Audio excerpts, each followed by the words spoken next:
And now, preview time. So let's take a look at what's coming your way.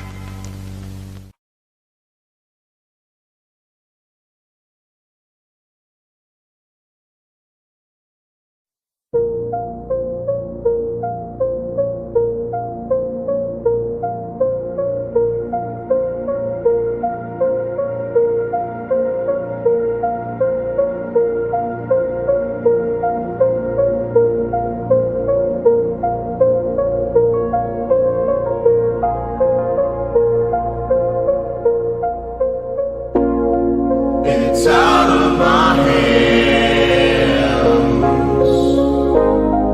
but I'm still in control. It's out of my hands. You can never take away the power of my soul.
Scan the QR codes to see what's upcoming for FTW Productions and what's available on demand right now.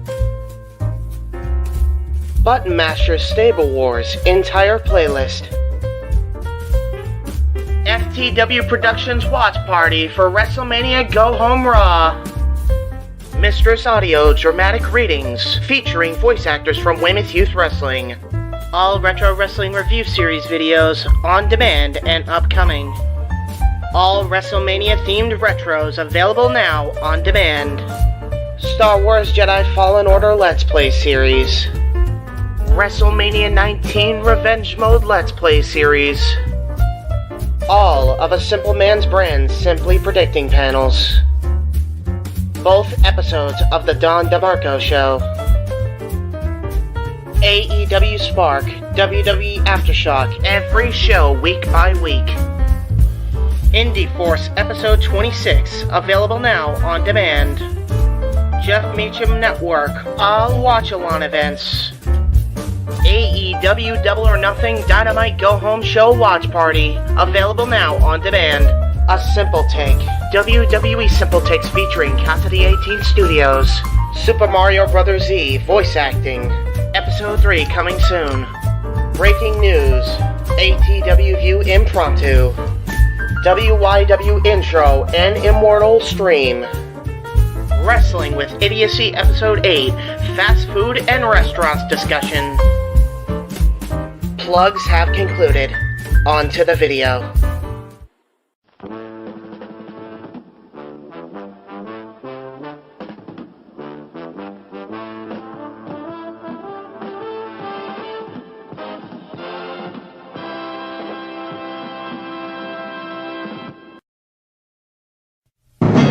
The Jeff Meacham Network's Multiverse of Media.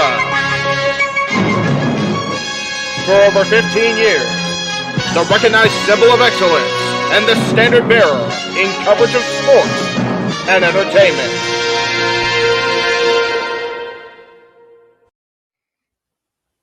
JJ, Jeff, you want to kick this thing off? Because I'm still trying to process everything here. Yeah, it's like, who wants to go first? Well,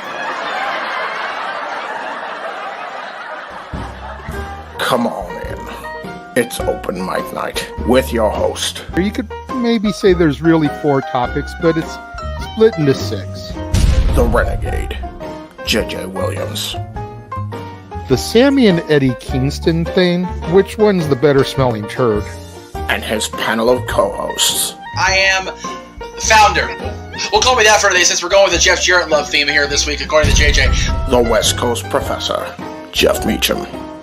Karma is karma is karma. That's professional wrestling! Damn it! The Simple Man, Noah Foster. It's showtime! Yeah! How you doing, JJ? How you doing, Jeff? James. Yeah. And the He-Man, James Hebert. Imagine Bill Burr, Joe Rogan, Paul White, the Baldies. There you go. It sells itself. God. Get in there. Short his ass and shit the bed. He's not Amber Heard. Give it time, JJ. Give it time. Now, I'm sure Jeff has some stuff that... Dumb move. Just don't pull this bullshit again. You get one. Tony needs to stop caring about the ratings. Bradshaw said as long as the ads are in place, we're not going to lose that third hour. Ring of Honor does not have to be AEW Live. They don't necessarily have to coexist with each other. We kind of saw that tonight to a degree. Along with a panel of guests. He is no longer glorious. Don't you bring that up. You want me to rant about what my NXT used to... No, we are done here for the night. I swear, James. Because you never know who may show up for open mic night. I leave our company in the capable hands of an extraordinary group of superstars, employees, and executives. The first thing that came to my mind was, it's about damn time. Amen! I literally touched everybody in the state's trash. So it's horrible, you guys. Peyton's new thing is Dennis the Menace, but it's funny because she calls it Dentist the Medicine. And that's great. When Elliot Taylor came out and did Born for Greatness live, I was popping my pussy, having a great time. I didn't care. I was having so much fun. Sit back, relax, and enjoy the show. Fuck Bill Belichick.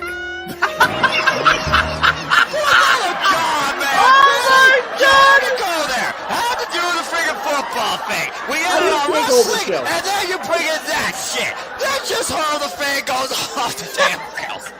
Brilliant, brilliant.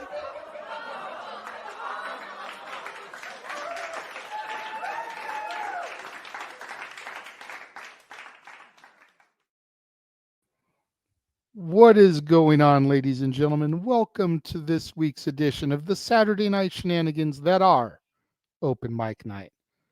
I, of course, am your host, your moderator, the Renegade of Wrestling, JJ Williams.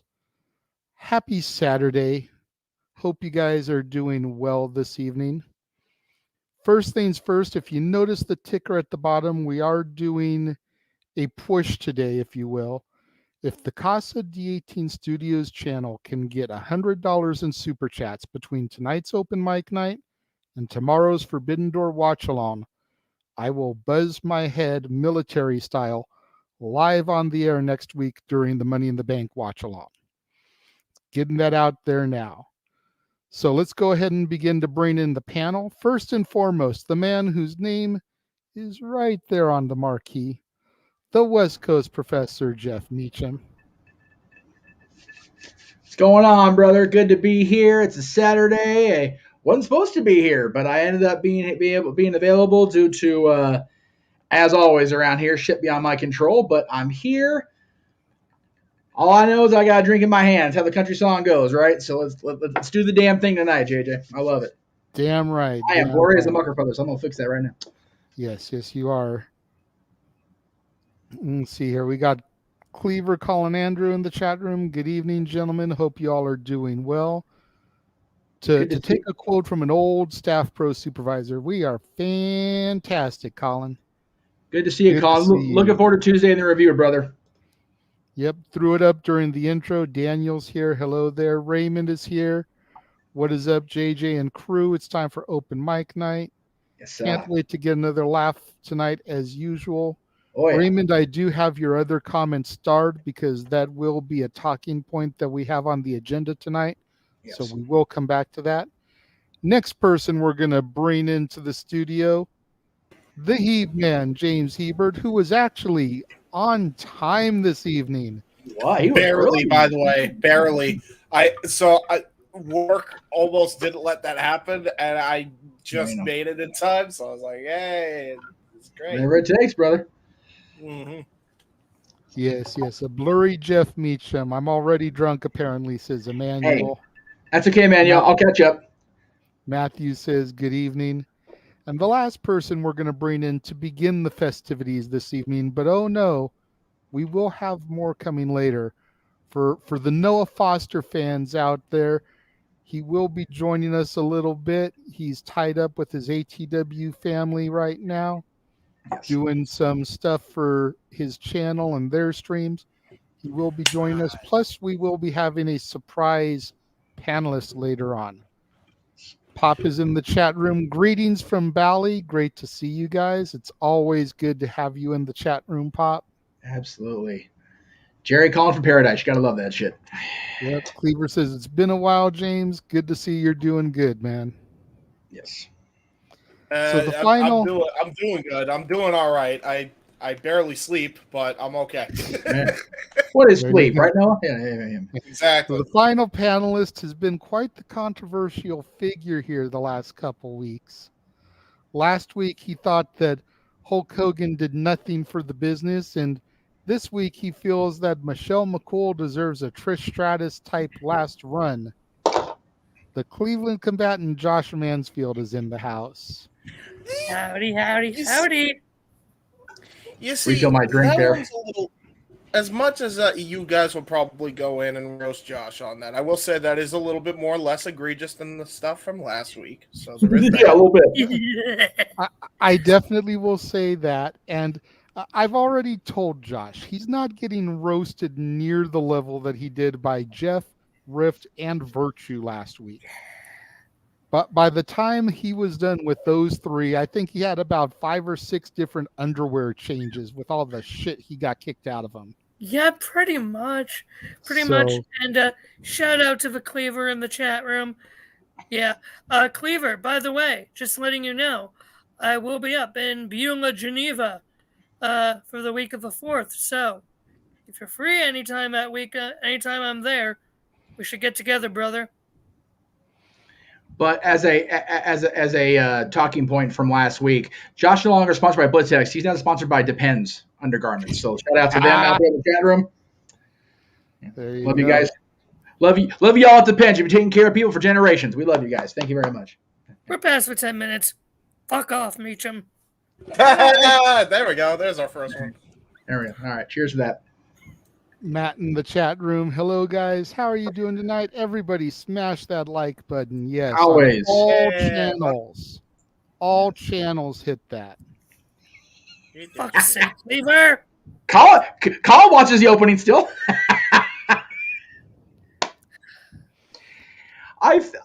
Seriously, that trial will be years gone. Johnny will be happily retired and making his 45th Captain Jack appearance because, whatever, he needs the money anyway. And we'll still be talking about that stupid shit the bed comment. Oh, my God. Pretty much. Tremendous. Oh, Lordy. Hello. Oh, Lordy. Also, I apologize in advance if anyone can hear the fireworks that are going on behind me. Nope. Our local street fair is just down the street and they're shooting off fireworks. Okay. That's okay. In my neighborhood, 4th of July fireworks started 2 weeks ago. So I know. Yeah, I was going to say, usually this time of year, you end up hearing random fireworks as places begin to prepare for their 4th celebration. Yeah. Testing stuff out, seeing how they look. Yeah. Yeah. Except on the south side of That's fair. Youngstown, it's usually playing the game of fireworks or gunshots. Oh, yeah, I was about that. I was gonna make a joke about that, but yeah. You're right. You're sadly right. Got Sam Fisher in the house tonight, all the way from the UK. Welcome. Thank you for joining hello, us. Sam. We'll be we'll be covering a couple shows from his neck of the woods here in the next 2 months. So there you go. Matt says it's a bit off topic, but I have tickets for Disney's Hollywood Studios in Orlando for July. Going to Galaxy's Edge for the first time as a late birthday gift. Dress like you're going to a nudist colony, but just a little more modest. Because July in Florida, goddamn, you're a brave soul, brother. Holy moly! What's worse, July in Florida or July in Vegas? I haven't been to Florida in July yet officially because I done learnt from trying to go any other time of the year. It's muggy no matter when you go back there. But July in Vegas is definitely a thing. You and I know about late June for sure, brother. So absolutely, which kind of segues into our first talking point. It does indeed. Because the person who we saw, it's right. I think Vegas is because it's just that dry, nasty ass heat in Vegas is what it is. But I also agree that for the most part, at Florida in general. Anyway, I'm sorry. You were bringing up the topic, and I totally cut across you because I'm trying to be producer guy, and I shouldn't be. It's okay. As long as it doesn't happen when our guest is here. I promise that won't be a thing because we were asked to curb language and be nice. So yes. So we're gonna begin in the world of AEW.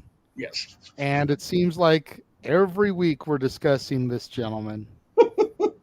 But some people still feel that he is too old and he doesn't draw.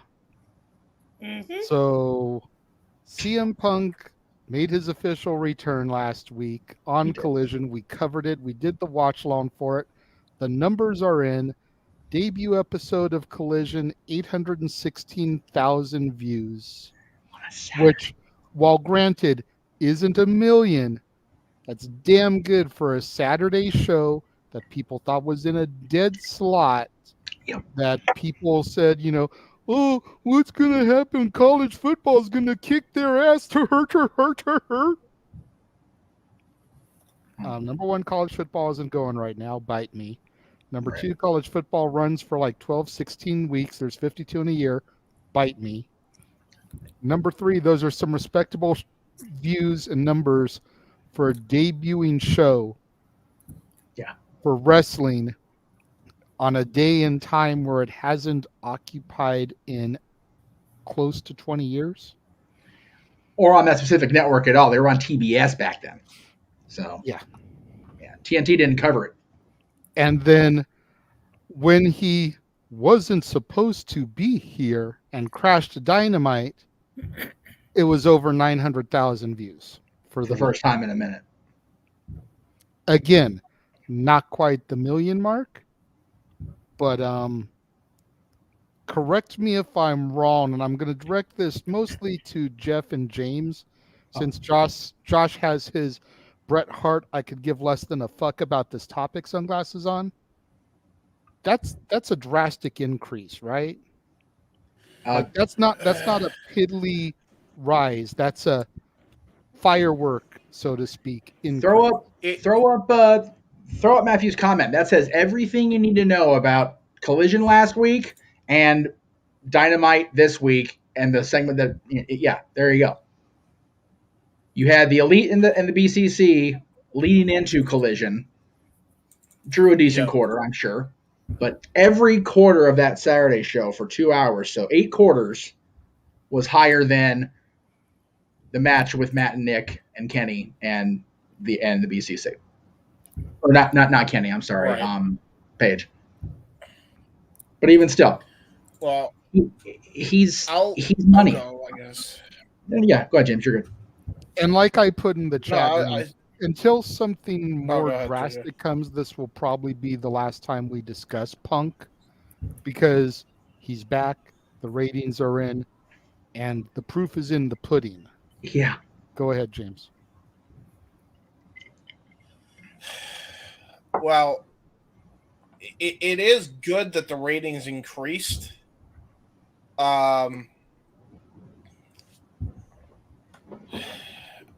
Yeah, I mean, I don't know. I'm of two minds of this because obviously the overall rating isn't really going to matter to the grand scheme of things. However, what it does show me is a couple things. That first off, am I coming in choppy or am I coming in all right? You're good. Because I keep having blackouts on my end. All right, cool. So yeah, I mean, I'm going into this of two minds. Obviously, the ratings don't matter, and they definitely hit their target demographic. They've definitely increased in that metric, and they definitely they crossed that demographic actually by like half a million, right? Which has been the first time in months that's happened, by the way. Yes. So there's that. There is positives there. So I do want to get that out of the way. But man, I never thought I'd fucking do this, but I'm gonna pull a fucking virtue and say, holy shit, did they really drop the ball ever since that All Out stuff? This is a week I really think in the general population of people that don't know a thing about the numbers like any of us do, they really needed this fucking million. And neither show that involved Punk on it got a freaking million views. And in turn, neither did the Elite on any of the shows that they were on in I don't even know how long. Right. So that to me is a very worrying sign because that unfortunately kind of proves my point that I said ages ago on Jay Hebert's Side of Things, episode 3, which is they chase people away with this bullshit. They absolutely, unfortunately enough, chase people away. They will not be coming back because there at one point, there was like 1.4 on an average some days, maybe 1.2. I'll be fair, say 1.2. Every week, Dynamite would generate that, and that was last year in early September. They were generating those views, and then they started gradually going down. Right. And then you equate that to all their other metrics going down, even though they're still profitable. That much needs to be said for anybody that thinks they're not profiting. They are. They've been profiting. They've been profiting well above the margin that they set for themselves, by the way. Oh, yeah. Still are. But it's still going down. They're still losing. They still lost some money on that. They lost some views. They lost some merchandise sales. They lost action figure sales. And it's been gradually going down ever since that happened. Right. That's not good for anybody that's on the outside looking in. At all. Which is that there is like obviously got a ratings, but it's not nearly to the peak as it was. I don't know, but it was coming into, I'm of two minds. It's like great for them that they got up to their, views and whatnot, and they actually increased the ratings, but it's not nearly as good as it was back in 2022, 2021, So it is kind of worrying to me. Just going to put that out there. Let me play devil's advocate here for a little bit. Do you think that part of it is, number one, Punk isn't supposed to be on Dynamite, so the fact that he did show up and was the highest rated quarter hour of the show could be part of why Dynamite still hasn't hit the million. And then maybe the Collision side of things, like Colin said, when was the last time pro wrestling was on national TV on a Saturday night? You got to give a chance. That is fair. Yeah, you're right. 116,000 for episode 1 is pretty damn good. Let's see is what the numbers come out for this week, and if it's an increase or a decrease. If it goes up, and let's say the numbers are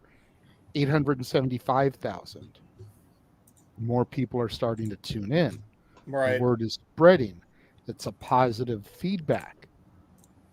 You know, especially with, as Josh pointed out last week, a lot of the ex-WWE stars that are being featured on Collision. Miro, Andrade, Swerve. Yep. I mean, again, there's a lot of different people that are there, and you're right. And obviously, they're trying to load that up with names that would be recognized. And I'm not saying that those aren't factors either. Yes, Saturday nights is definitely a factor. Here's what I know, because I was of this camp for a long time before everything hit the goddamn fan. Hardcore AEW fans and hardcore wrestling fans, we got to remember, Rampage was on a freaking dead slot too. It got 1.7 million the night Punk showed up. Mm-hmm. Period. Buck stops and ends there. Well, so right, but that was Punk being there, to be fair, yeah. The fact is, you could throw any logistical excuse out there. The fact is, they did it once before, and all the odds were stacked against them, right? All those statistical odds were stacked against them, and they kept pulling like 1.1 millions for a while on Rampage because Punk was on it. And then obviously slowly would gradually go down, but then they keep posting 1 million on Dynamite because Punk would be on there. And a lot of the other stuff that people were interested was on there. So people were invested in AEW by that point until the shit hit the fan, and they lost a huge chunk of that people that just didn't want to deal with the bullshit. Now, maybe not a huge chunk. It's probably a small chunk, but it's still a chunk that just decided to say, you know what? Chunk. Yeah, like, I'm good. I'm good, fam. And it really does show to me that though they have lost that diehard feel that they had when they were in the beginnings of 2019, the uprise and during the pandemic of keeping it afloat in 2020, the resurgence in 2021, the emergence in 2022, and now it seems like we're at a lull because of all that crap that happened. And that's not good. That's not good to me. Like, it kind of hurts because, like, I used to be of that thing, but it's just like, you know, people are going to just not, they don't have time for this childish, petty shit. That's really what it comes down to. That, a lot of people kind of view that, which is, it's ironic to me, and I know exactly where you guys are going, because I agree. Wrestling's supposed to be petty. Otherwise, how are you supposed to have fucking feuds anyway? But that's a whole other discussion for a different time. But in this case, it's legit petty beef that people knew was legit, unfortunately, regardless of who else tried to say otherwise. Sorry. But I digress on that. Bottom line is they knew it happened, and they were like, yeah, I'm good. And they lost that crew, and they ain't getting it back. Like, a lot of New Japan fans, they're new fans. They're not of the 80s and 90s. You know, they're not of the early 2000s. They all dropped off, you know. And they, you know, what New Japan did was build a new audience with Tanahashi and Okada feud, the Okada and Omega feud, all that stuff that happened there. And then built a new audience from there out of the dark ages of Enochiism, pretty much at the basically the Vince. What is the Vinceism here in America? Basically, is what Enochiism was at the tail end of Enochi's run. So they didn't get a lot of those fans back. They just made new ones. So now AEW is challenged with the task of making new fans with this, which, you know, that's really where we're at. They have a good start here. They have a great jump start with, you know, 800 views and 900 views respectively on both shows when you look at the numbers there. But, you know, a year ago they were drawing, you know, it's a glass half full, glass half empty kind of thing is basically what I'm trying to say. So I hear you. Yeah. And you do make some valid points there. I don't disagree that the drama drove off a lot of people. I should but know at the one of same time, though, I feel like now that Punk is back, and Jeff, you can retort to this if you choose. I'm going to come to Josh last, since he clearly gives two shits about this topic because he's wearing the sunglasses and everything. But I feel like it's going to be a slow riding of the ship here. It's not going to happen overnight. I feel like Tony Khan, AEW, The Elite, and Punk, it's going to take some time for the fans to see, okay, things are fixed. Maybe we should give this company another chance. It's very much akin to, without being near as traumatic, the Hogan Bischoff era in TNA. Yeah. It took a little bit of time, once the dust had settled to that, for people to finally start to come back and be like, hey, you know what? They've actually got good matches again. They don't have all the bullshit that came with Hogan and Bischoff. They've got arguably the greatest women's division in fucking wrestling right now. It's going to take a little bit of time, and granted, the Punk Elite bullshit didn't go on, wasn't as drawn out, didn't last as long as the Hogan Bischoff administration. But I kind of feel like it's going to need the same little bit of time to generate that goodwill, generate that buzz again. What do you think on that? I'm gonna quote one of my favorite people, and there's a lot to unpack there, like a lot. So, first of all, I love what Colin said about the point of AEW. There are so many holes in that company right now. There is a potential for greatness. It's just there's been a shift since Brawlout. Agreed. Really quickly, Colin, if you check your Facebook Messenger, I sent you the link if you want to come on. Because I did see this comment. Yeah. And so we if miss you'd like you to join us. Yeah. Links in your messenger. Yeah. And we miss you talking wrestling, brother. Like I said, looking forward to like hell to Tuesday, man. There's so much going on. You talk about the comparison to the fall off after the Hogan Bischoff experiment in TNA Impact Wrestling. I think the difference there is that TNA had been well established as an alternative. Yes, they brought in a shit ton of WWE people, but they were still different than rather than less than or trying to be greater than. They recognized what they had and they were different. AEW, for whatever reason, Tony made this, decision, came off immediately as a fanboy and did not was not quiet about the desire to compete. And, Colin made a good point earlier. They beat, granted, the WWE developmental brand, but it was still the hottest brand in the company at that point. NXT was on fire when they went up against Dynamite and they lost. And that's why they moved to Tuesday nights. There's so much potential good in AEW, but potential does not get you pay dirt. It doesn't hit that, unfortunately. That's just the way it is in this business. And with so many negative connotations, and it was brought up by James as far as creating new fans, we unfortunately don't live in the late 90s anymore, where there was so much emphasis on the shock value of television, whether it was Jerry Springer or South Park or anything of that nature, that anything that was different than or the alternative to what our parents were watching on the good old boys networks, we latched onto it like a baby to a milk filled teat. It was like, oh, this is cool, this is different.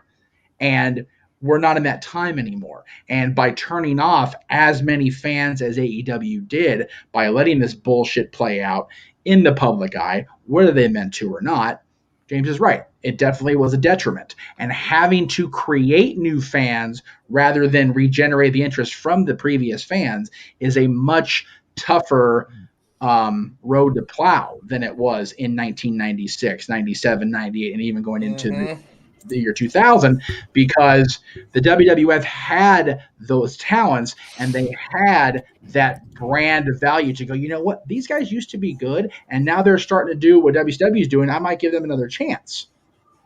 AEW has the star power. They also have the homegrown talent, but they don't have the long tenured rep where they shot themselves in the foot. Now they're in intensive care and they're going to be there for a minute.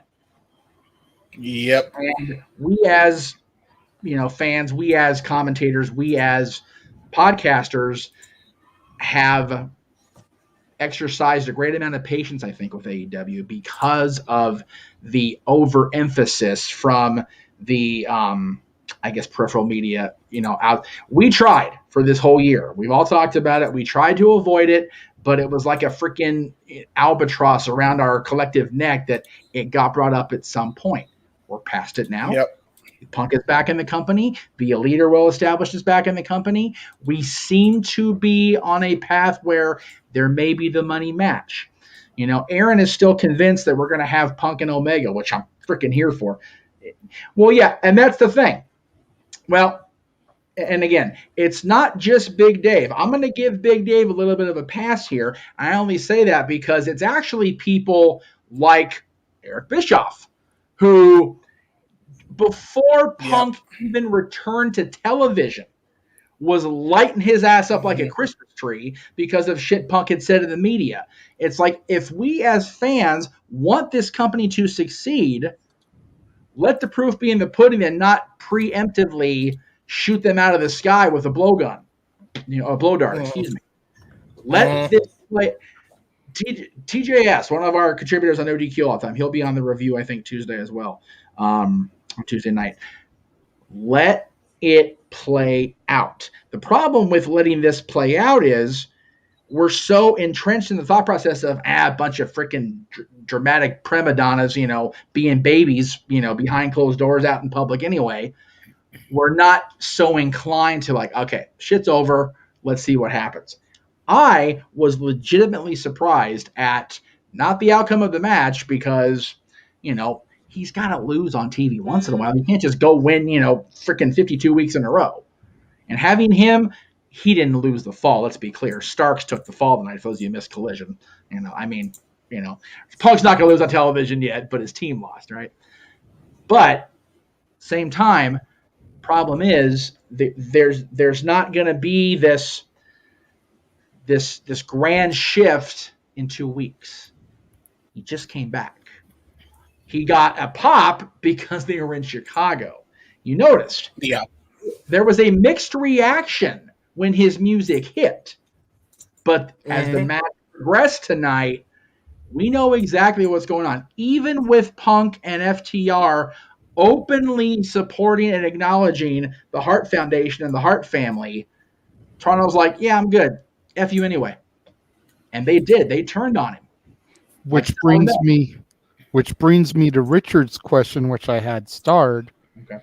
And he asked, do you guys think that Punk should be heel? Yes. Especially if he continues to get the mixed reactions like tonight, or keep him the top babyface of Collision? No. I'm going to say it just like this. I've said it a couple times now, and I'll say it again. He needs to be Bret Hart 97. Yep.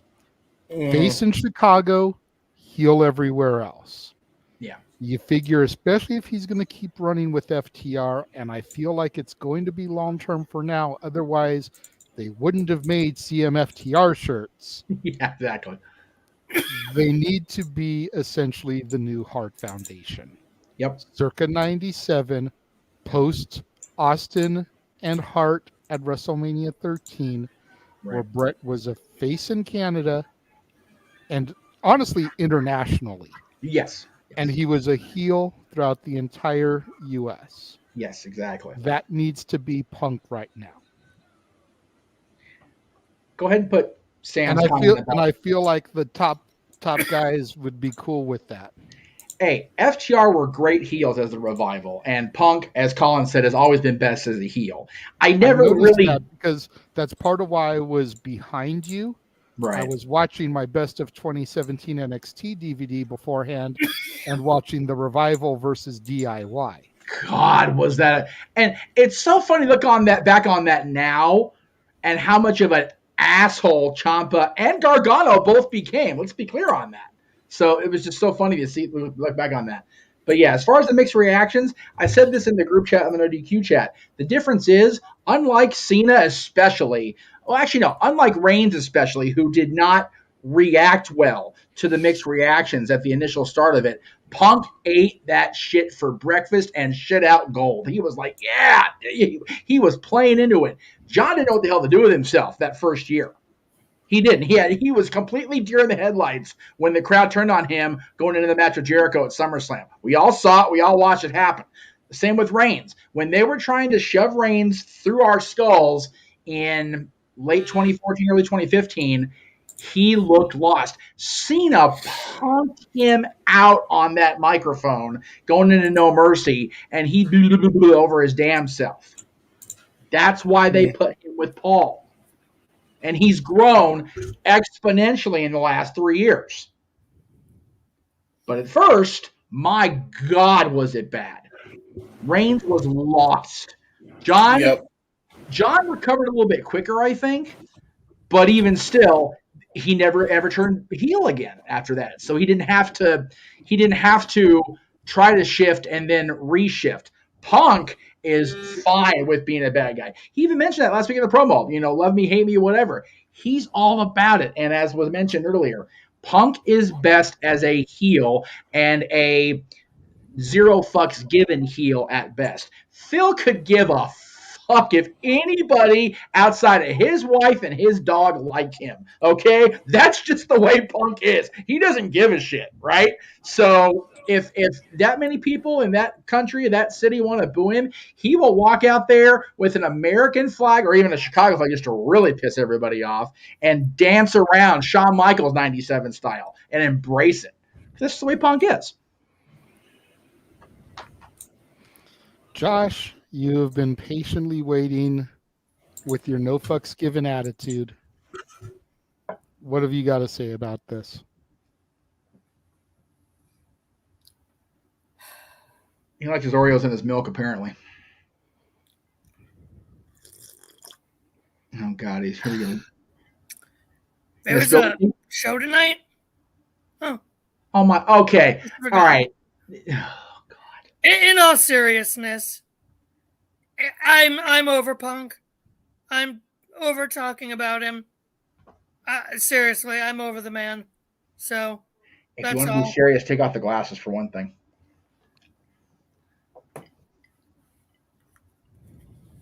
Thank you. Yeah, I'm over Punk. That's it. I'm over the man. There you go. To respond to both people in the chat room, yes, Reigns was being pushed through as a top guy when he was reacting, trying to react against the grain. But if you're put in that main event spot, you should be able to compensate for that unexpected reaction. That's why John did what he did. That's why Punk's doing what he's doing now. With Punk, it wasn't unexpected. John, it was. Cena was completely like, what the hell, for about a month or two. Once he got to SummerSlam, he was like, all right, they're going to boo me because they like Chris and they don't like me. Okay, fine. And yeah, suffering succotash during the feud with, I think that was a feud with Johnny. He did that dumbass promo. It was dead on arrival. His entire run, as stupid as this sounds now, was derailed. Could have been completely in jeopardy with a horrible reference in a promo. But again, Paul reining it in, letting him find that inner Joe within him that the Usos have talked about for years, that Joe's always been that way. He was forced to be a baby face because that's what the old man wanted. Beating heel's more fun anyway. Ask anybody. Hell, ask me.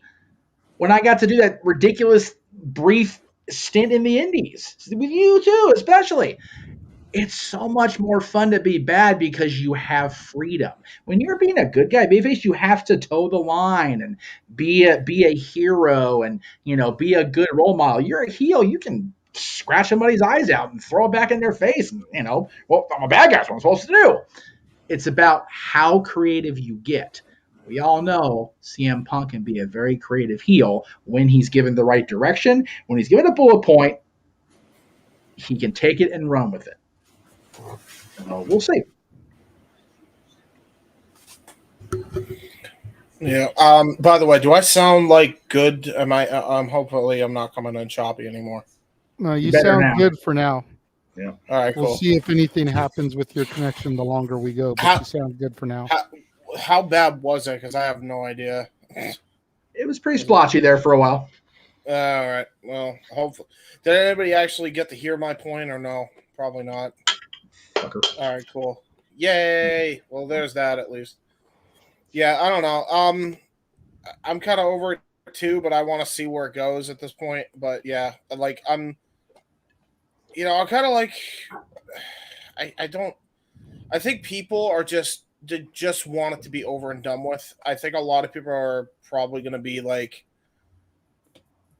I don't even know if they're going to even tune in to see if they do the match now. I think they're just going to wait. At least a good majority of people who left are going to be like, okay, if I do come back, I'm waiting until after they get through this bullshit. I don't even think they care that much anymore, which is really weird because I was so gung-ho about like, oh, they should do this now. They should do this now or do it as soon as possible when they can get them back. And it looks like it's kind of the opposite. But then again, it was the first couple weeks, so we'll see. I was going to say, agree with you. I think that if Tony Khan made a huge announcement on Dynamite, and he came out and he said that the main event of All In at Wembley Stadium was going to be CM Punk and Kenny Omega, all those people would come back. I agree with that. Because they want to see the resolution of this. I think I don't know. We'll see. Would come back. I know. Aaron would be a buyer for that if Punk Omega was the main event of any show. He said tonight on his recap of Collision, that's the money match that he wants out of AEW at this point. So I co-sign with it. Absolutely. I could give a shit if we get the Elite against CMFTR. Punk and Omega's money. Mm-hmm. And I agree. And to a lesser extent, as far as my caring goes, I want to see the definitive Bucks versus FTR program, even if it is for one pay-per-view to finally get it in. Then cool, but don't make it a 6-man just for the sake of we're gonna get it. Like, I don't care about that. I don't. Yeah, I agree with that. And I didn't when it happened. I'm over the discussion about it. Everybody's back now. They're all in their own little thing right now. Punk's in the Owen tournament. The Bucks are with or the Bucks are still feuding with the BCC. Kenny's got Ospreay tomorrow. God, that's one of the only reasons I'm mad I'm not going to be doing the coverage with you guys. And I'm going to be where I'm going to be tomorrow, which I'll plug later. But God damn it. Ospreay and Omega in North America. Yes, please. Jesus. Yeah. I agree. It's like the reason I'm watching real. Okada and Danielson too. Yeah, those two. All right. I think that's good for that one. We will move on from that topic. I'm sure Punk will be discussed at least slightly again later because we will be taking a look at the Owen brackets and giving our thoughts. Mm-hmm. And as Jeff said, Punk is in the tournament. But the next thing that I wanted to bring up is I saw an article this week. For the life of me, I couldn't find it when I went back to go and searching for it for my source. but I saw it pop up on my timeline. An article that stated that Vince McMahon and Triple H were both very interested in trying to bring Hangman Adam Page to the E as soon as his contract is up next year. And basically this comes down to thoughts and opinions on it. Do you feel like he would be a good fit in WWE? Do you feel like he would flounder in WWE? Would he get sent immediately to NXT and he wouldn't get the main roster push that he probably deserves coming straight in? Nope. What do you think, James? I'll be real with you, JJ. The minute he fucking shot on Phil, he fucked his chances of ever going to the main roster, hot shotting it. He's NXT if he goes there, I guaranteed. He ain't going to the main roster. They are gonna teach him proper etiquette, or they're gonna feel what they feel is proper etiquette. Because I'm for the record, I think Hangman has learned his lesson. If not from some other freaking people, probably smarten him the fuck up. But even still, I think they'll be wary of trying to put him on the main roster after the crap he did with Punk, especially now when you consider Triple H and Phil are tight now, or at least better acquaintances than they have been in a long time. So that's fair. Do you think they would? Do you think that they would at least do like a surprise Rumble debut for him, like they did AJ, just to get that pop in like a huge setting, and then maybe put him down in NXT? Or do you think he would just be straight NXT bound? I think personally, I wouldn't do that. And quite honestly, I don't even know where you fit Adam Page on the card unless you're going to put him in the mid card, because he can't go for a world title. So I think it would probably make more sense for him to go to NXT and kind of help out there a little bit anyway. To be honest, if they are going to bring him in and he lets his contract expire, which, you know, probably in his mind, I'm sure there's a lot of reasons why he wants to get out of there. I could do a few I can think of off the top of my head. A lot of the IWC, I'm just saying. But you know, we'll see. Really, I don't know. I think he would probably go right to NXT just because of that little hesitation. I think there is going to be slight hesitation especially from Vince. I mean, at the end of the day, yeah, Hunter is like the main creative force or whatever the hell, but let's be real. It's still Vince's company. You really think Vince is going to let him go in there after the bullshit he pulled? There's no way he didn't get wind of that. Not a chance. But yeah, you know. That's fair. That's fair. I mean,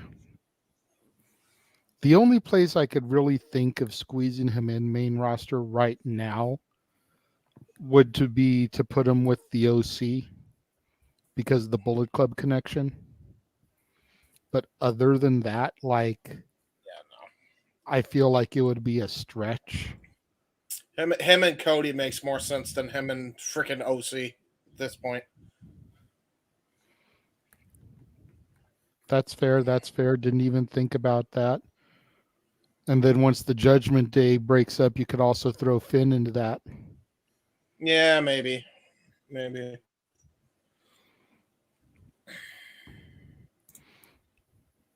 Josh, what are your thoughts? James saying that, you know, with Hangman Page shooting on Punk, that putting Triple H and Vince off. Triple H and Vince are probably going, yeah, that's my boy. Yeah, no, they don't like Punk. So they're probably cheering on Page like crazy for that. He's not going to NXT. That's idiotic craziness. They didn't send AJ to NXT. They're not going to send Adam Page to NXT. That's not going to happen. And yeah, best thing to do with Adam Page, sweet goodness, I'm tired, is put him with the OC. Exactly what JJ said. best thing for him. I want to rebuttal that in that. Please do, James.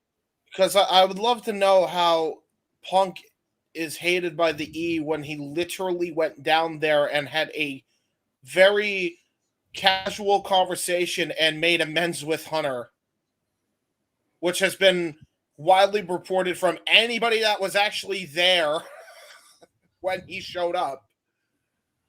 I'm just saying, I don't know how that's. Oh yeah, Vince sure doesn't like him. I'm sure, but that doesn't mean. Here's another thing though. You know what Vince hates more than freaking people that has given him disagreements? People who don't know how to do proper business. Here's a case in point: Lita and Edge and Matt. He literally sat them down and threatened that if they didn't do business, he would legitimately not let them work anywhere, and he would make sure he called every state in the athletic commission, which he could have done at the time, so they couldn't even wrestle anymore. He was willing to go that far because he realized there was money with this, and he threatened. Now, whether that was ethical, we'll have arguments about that all day long, but the fact is he did that. Lord knows how many times where Vince was double-crossed in the industry. Lord knows how many times he's been backstabbed. If there's one thing that he cannot stand, it's people going into business for themselves. There is no way, even if it is CM Punk, Vince is ever going to freaking let that, go to the wayside. Just because he did it to Punk. And he's like, aha, yeah, good job. No. Vince is, I've accused Vince of a lot of petty shit, but being stupid as a businessman ain't one of them. So, Vince is about making money. Yes. That's what he's been about. That's what he was about when he purchased the shares from his father and Gorilla and everybody else in 1982. It's what he will always be about until they bury him high on that hill in the back of his mansion estate, because that's Vince McMahon. Damn it. Unless you actively do his family dirty, and even then, Randy Savage is in the Hall of Fame, and Lord knows there are allegations about that over the years. Stephanie. Thank you for the obvious, Josh. I was trying to not be so fucking unsubtle. Jesus Christ. God damn. Anyway, threw me off now. Fucking hell. If there's money to be made, Vince will welcome anybody back. You could have knocked me over with a feather when I saw Sable walk back on to SmackDown. Okay? Hogan too. When Hogan came back in 2002 and Hall and Nash, found out later that it wasn't such a non-amicable split when the Outsiders left. Mm-hmm. But Hogan, God, Hogan, yes. How many times did Warrior come back? Go ahead. Exactly. Warrior was brought back. And, okay, the first 2 times Warrior was brought back, it was before he personally attacked the company for years. And then... Is he in the Hall of Fame? Yep. He's in the Hall of Fame. And right before he left, or right before he came back, or in the years before he was welcomed back, he was very down on the company. Freaking superstar Billy Graham was honored as a legend and a hero when he passed away this year. Motherfucker went on Donahue and tried to bury the company. Bruno Sammartino, for Christ's sakes. The greatest WWF champion of all time. Spent decades doing anything he could to make sure, thank you, to make sure that WWE would not get as over as it was. Didn't work because it's Vince, but yes, sir. How many times did our boy JEFF JARRETT come back? Oh my God! Jeff Jarrett held him up with a freaking pistol. We talked about that on his podcast. Yeah, not really, but yeah. He's in the Hall of Fame, right? What's that? He's in the Hall of Fame, right? He's in the Hall of Fame. Mm-hmm. Yep. Okay, so just wanted to make sure, Joni. Because Vince is a petty motherfucker. Yeah. Who doesn't know how to do business and make money. Yeah. Joni God, I love you, Joni. Forgive me. My goodness. How bad did that go sideways between the time she left and the time she died? My goodness. There should be no reason that company acknowledges her. They do. Because it's best for business. Excuse me one second. Yeah, exactly. Yeah, and Anyway. that's the other. Yeah, sorry, Jeff. I was gonna just add to your point as well. Like, Vince has made amends with so many people that it may take a while with him and Punk. Fair enough, especially because Punk probably doesn't want to make amends with Vince quite yet. I wouldn't blame him either, by the way. Well, but he did with Hunter. Okay, And so because I think he was willing to make amends with Vince. Vince told him to go away. But Vince told him to leave. Yeah, Vince asked when Punk had his conversation with Paul. Yeah, and they buried the hatchet, and he asked if he could stay for a while. Paul had to call Vince. Right. Vince said no. Yeah, and but from what had Vince been there, and Paul talked to his father, I'm sure that things would be different. I'm not using Hunter in this because we're talking about legitimate people here, not fucking gimmicks. Oh, well, I call him Hunter anyway, so then, whatever. I know, but I'm just saying, like... Yeah, it's... And from what came out in the reports about that, it wasn't like, nah, make that son of a bitch go away. It's like, probably not a good idea if he stays. It wasn't anything like, nah, fuck him. It's like, no, it was just like, he's here. Everybody knows he's here anyway. Let's not have the shit stirred anymore. Let's just, he made nice with you. Cool. I don't want to get down the rabbit hole tonight. I got shit to do. I got a show to run, even though he's not running the show. Vince has always been done what's best for business. I think even if they are still sideways, it's Punk's always been about what's best for business too. He's proven that. He's proven me wrong, and I have admitted as such in the last couple of weeks. Much like with Goldberg, I apologized for my personal attacks about the way I feel he does business. Different things. Now, I will say that part of Punk's grand return to wrestling 2 years ago, or whatever it was, almost 3 now, was that he flat out said he was never going to be better about wrestling in the place in wrestling that made him sick. And that was the Vince McMahon run WWE. Yep. And I think that will be the biggest sticking point for Punk, Phil, whatever you want to call him. I don't think he'll want to go back to the company, especially now that there's been a buyout, especially now that the corporate umbrella is larger but still under that McMahon shadow. I don't think that he'll want to necessarily go back, mainly because it'll make him feel like he caved into his principles if he does go back while Vince is still having an active say in the day-to-day. If it was what we all thought it was earlier this year with Paul and Nick Khan and Stephanie to an extent running the company, I think it would be a different discussion regarding Punk's return to WWE. As far as Hangman Page, since that was the actual topic that was brought up, getting back to that, I could give a shit a show in WWE. I honestly could. I know people like Hangman. That's great. I've never, ever gotten it with him. Ever. I've never understood it. I've never gotten the appeal. Of everybody in the elite, he's definitely the freaking the non-Rick, non-R, non-Oli. Like, no. He is.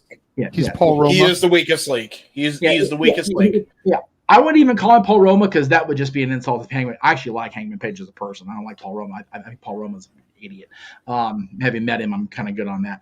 But he's definitely the weak link of that elite foursome.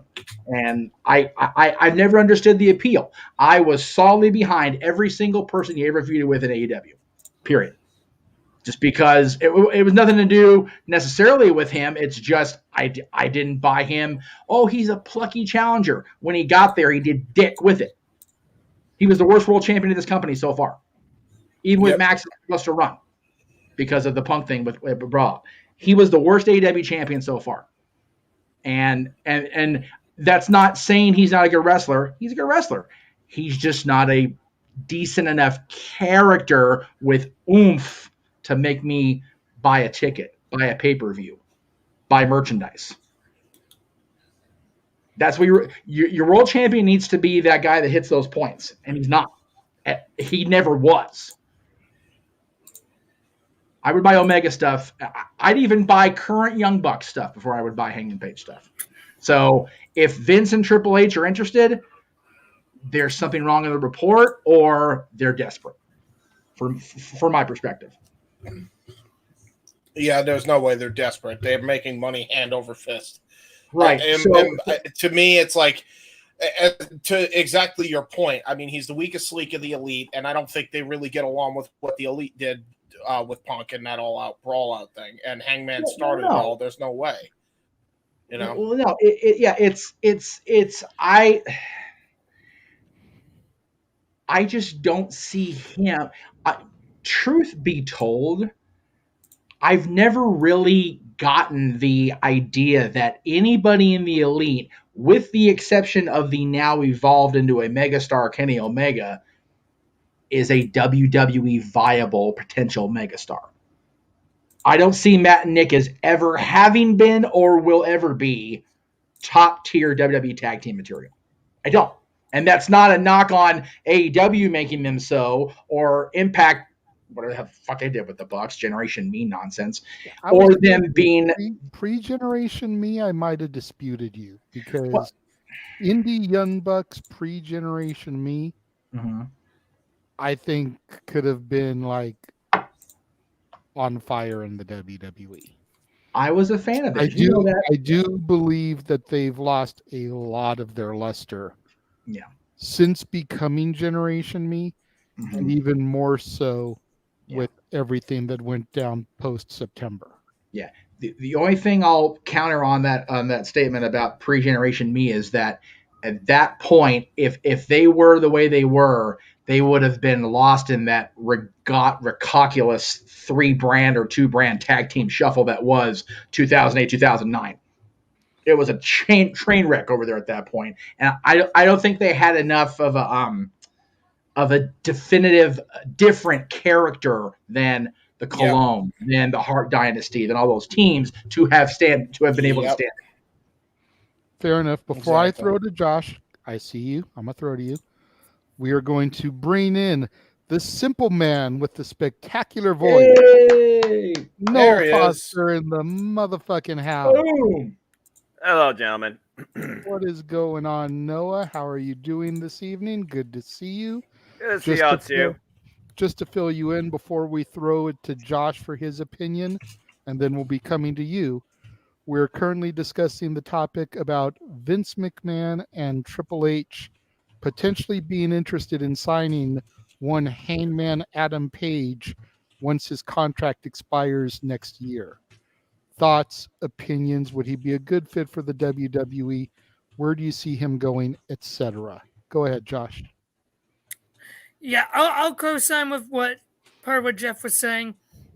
Out of the Elite, Adam Page is the low boy on the totem pole.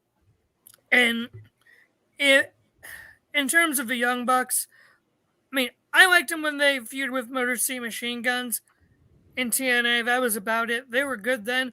They are not the same now. They are meh. So, yeah, if anyone from the Elite does go, it's Omega.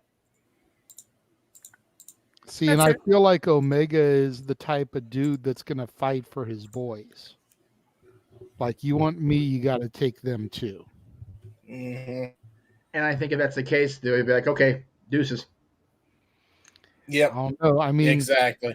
I know we're talking about Page, but I feel like Omega's enough of a star that WWE would want that they'd be willing to maybe take the Bucks, and then if they just don't perform to the level they feel like they should, you've been released. Future endeavored. Yep. Omega still has a job. I mean, you can walk out and pull a Naomi and a Sasha Banks if you want, or you can stay here and keep getting paid. But you're not going to be able to compete. How bad do you need to compete? Noah, what are your thoughts about WWE's potential interest in Hangman Adam Page? It just sounds like one of those fans are just trying to add more to an already overinflated roster. They don't know necessarily what to do with everybody as they're trying to build new people through the NIL program out of college, and they don't know what to do with them either through NXT.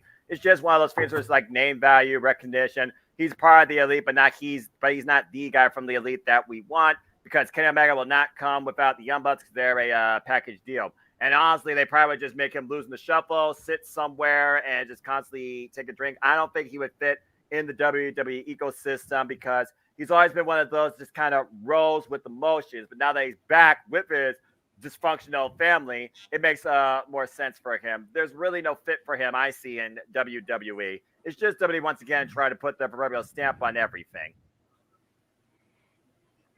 It's fair. Matthew says, Omega, while I haven't always been a fan, as a businessman, he can take a lesson from AJ Styles. Switching up to the WE could prolong his career. That's a fair shout there. Yeah, but I mean, AJ also didn't have a completely, even when TNA had its dog worse and treated him like he was next to nothing, he still had an amicable split as humanly possible with TNA. Whereas,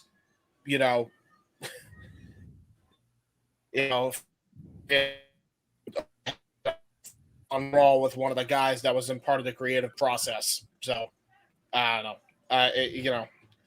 The whole thing's a mess, I think. I think a lot of things will be, in fact, trust me, with Vince in the chairman chair still, there's no way they're not looking into that as a factor. Like, if this is how they're going to treat this promotion, what the hell? How the hell are they going to act here? It's fair. So, all right, good discussion. You came in at a good time, Noah, because you didn't have to talk the CM Punk topic that we had to kick things off. There you go. I remember how you were last week about all that, so you were able to avoid that with your delay. There you go. We are going to take a break here and take a look at what's in store for Renegade's reviews come July. And then when we come back, we're going to continue with our AEW conversation, and we're going to be discussing the Owen. Stay tuned.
And we are back, and Jeff is losing it because he once again forgot about the Mickey Mouse at the end there.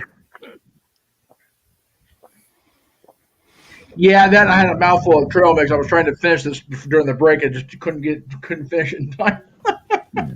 Do I sound re-roll? I hope I don't sound re-roll. You did before the break. I know I did. Yeah, I changed browsers because clearly the other browser is not working. It might be a Wi-Fi issue, by the way, because we have high humidity here. So yeah. Gotcha. Yeah, I know you've been having connection issues lately, which is why I wasn't tripping about it. But yeah, you do sound better for now. Yeah, well, let's hope it stays that way. I'll try Edge next if that don't work. I'm using Chrome right now. Chrome is what I usually use. Same. Yeah, good choice. That's what I was using it, but like Edge, I was using Opera GX, and that's been going good for me the last few times I used it. So I don't know what's going on now. I have a Chromebook. My choices are what they are. It is exactly. what it is. But we are back. We are back, and as we keep going here, we just want to remind everybody that if you want to dictate the conversation, like Noah says, super chat, it's as simple as that.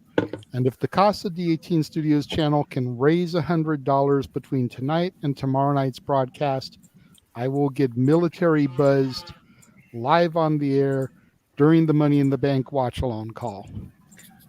There you go. For clarification, are you saying from the start of tonight's show to the start of tomorrow night's, or between the two shows? Between the two shows. Okay. There you go. So once the Forbidden Door watch along tomorrow ends, it's over. Got it. Okay. Very good. Just want to be clear on that for the public, if you will. Not a problem. The monies. So we're getting into now to a conversation piece that I'm really curious to dive into and see people's thoughts. What I want to try to do is we're going to go through each of the brackets here for the Owen. I want us to give our thoughts on the competitors, and maybe to steal a phrase from a Simple Man's show, maybe do a little simply predicting here as to who we think we'll see in the finals of these tournaments. First up, we've got the women. And this is a horrible graphic, but it's the best one I could find. Sorry, guys. So we've got Dr. Britt Baker, do it with us all, DMD versus Ruby Soho. We had Anna JAS versus Sky Blue last night on Rampage. Sky Blue advanced. Woo! Willow Nightingale versus Nyla Rose tonight. Willow Nightingale advanced. Nice. And we've got Athena versus Billy Starks on the 0 hour of Forbidden Door. We had a nice long conversation about that one last night, didn't we, Noah? You're damn right we did. Oh, boy. Uh-oh. Don't worry, we're fine. I got everything I needed out twice now. Not just last night's predicting, but before I came on here, I just got done recording a 2-hour podcast with the ATW crew. So stay tuned for that to drop tomorrow. Thank you, James, as always. Yeah. Well, really briefly, because I don't want to go down that rabbit hole to Wonderland. Please don't. We basically discussed the fact that as prestigious as the Owen is supposed to be taken, it's on the kickoff. It's not even on the main card. Right. And then you've got matches that seem kind of thrown together last minute, like Adam Cole and Tom Lawler. Right. That are on the main card. Just for an example. So no, I got you. We're gonna, Noah, since you came in last, we're going to throw to you first because I know you're also trying to multitask. So that way you can get your opinion out and get back to what you're multitasking. What are you thinking about the combatants here in the women's bracket? Who do you see moving on to the finals? Just overall thoughts here.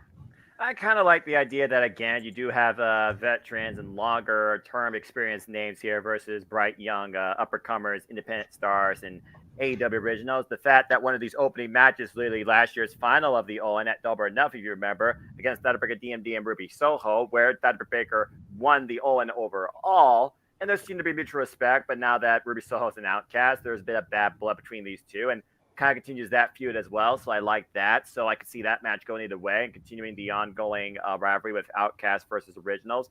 You got the other side of that, though, with Sky Blue right now, who's been having a lot of momentum push with her after previously challenging earlier this year for not only the AEW Women's World Championship, but the Ring of Honor Women's World Championship. Great matches, by the way. She definitely has come into her own, and she definitely is a star on the rise. Sky's the limit.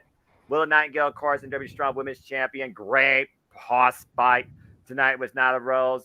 And again, when I look at the last match, Billy Starks is one of the brightest young up-and-comers, heavily booked, respected, recognized in the game. While Athena right now, she is an athlete of a whole nother level of dominance and dynamic. Athena's the force in this tournament to watch out for. She is the one to be reckoned with. She is the obstacle to overcome. That's why I see her going towards the finals. As far as the other side, Sky Blue and Athena already ran it back for the Ring of Honor Women's World Championship. I think it's Sky Blue's time to finally get a big moment and a huge victory and give her even a bigger opportunity. I think Sky Blue's going to take the women's own. I have Sky Blue taking the whole thing. The only thing I don't know at this point, you get Sky Blue versus Britt, and Sky Blue goes over a former AEW Women's World Champion who, again, she's not about being the player. She's about being a player and pushing forward the roster. Respect. Or do you somehow get shenanigans? You got Ruby Soho involved here, and you run back the end of that tag match collision with Ruby Soho and Sky Blue, where Sky Blue maybe gets the result again because, again, maybe Sheeta and Britt get involved here, and you set up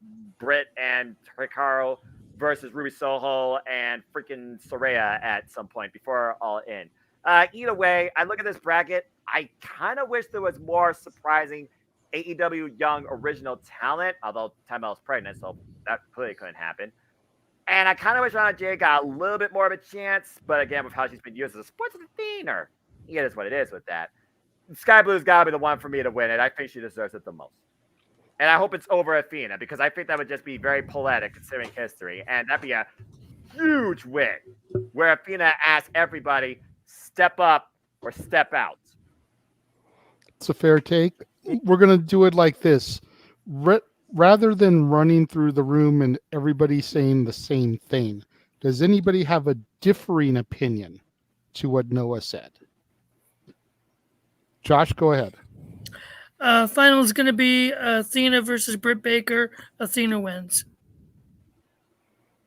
No. Interesting take. I don't know who any of the others are, really. I don't. Do you even watch AEW? Once in a while on Wednesdays. I do not watch Rampage whatsoever. That explains it, because you don't watch the product. At least he's honest. He's young boy. No, that's fair. That was me a year ago. I barely knew who any of these women were. Right. Now with the exception of Billy Starks, I know pretty much who every woman on this roster is, in this tournament. And somebody made a great point on simply predicting that having Starks and Starks win would just be fucking hilarious. I love that. I love that. James, you look like you had your hand up. Go ahead, James. Oh, I was just pointing to Jeff because he was trying to say something. Oh. I don't see Athena winning only because she's the Ring of Honor champion, much like I don't see Willow winning because she already has a championship. The point of the Owen, at least for me, is not only to honor the legacy and the memory of Owen and to, support the foundation. You also want to get, at least this year, you want to get that spotlight on somebody that's going to run with it. Did Adam and Britt run with it last year? No, they didn't. I don't know why. Why hold the tournament if you're not going to actually do something with it? The fact that they're holding it primarily in Canada, it's going to end in Calgary, which is a big deal. They're going to have it in Owen's hometown. Can I see the brackets one more time, please, so I can have a proper understanding of the women. Understand. Yeah, thank you. Perspective. So we've got Willow advanced, and we've got Skies advanced, and either Athena. I think Athena will beat Billy. So we'll have Willow and Athena battle of champions in the semis, which is fine. And since Sky advanced, I would advance Ruby on Dynamite, and then you can have Sky versus Willow in the because that's an all baby face final. Sky versus Ruby, if you do that, and to be fair, that would be a heel versus face dynamic. Well, I mean, as far as in the final, since I said Athena wouldn't win, that means Willow would beat her. I honestly agree that Sky Blue should be the one to win. I mean, they kind of half-ass put her over because they were in Chicago, but she's getting a response. She got a good response tonight on Collision. So yeah, I'm okay with Sky winning it. I don't want Britt to win again. I like Britt. People don't like me the fact that I like Britt. That's fine.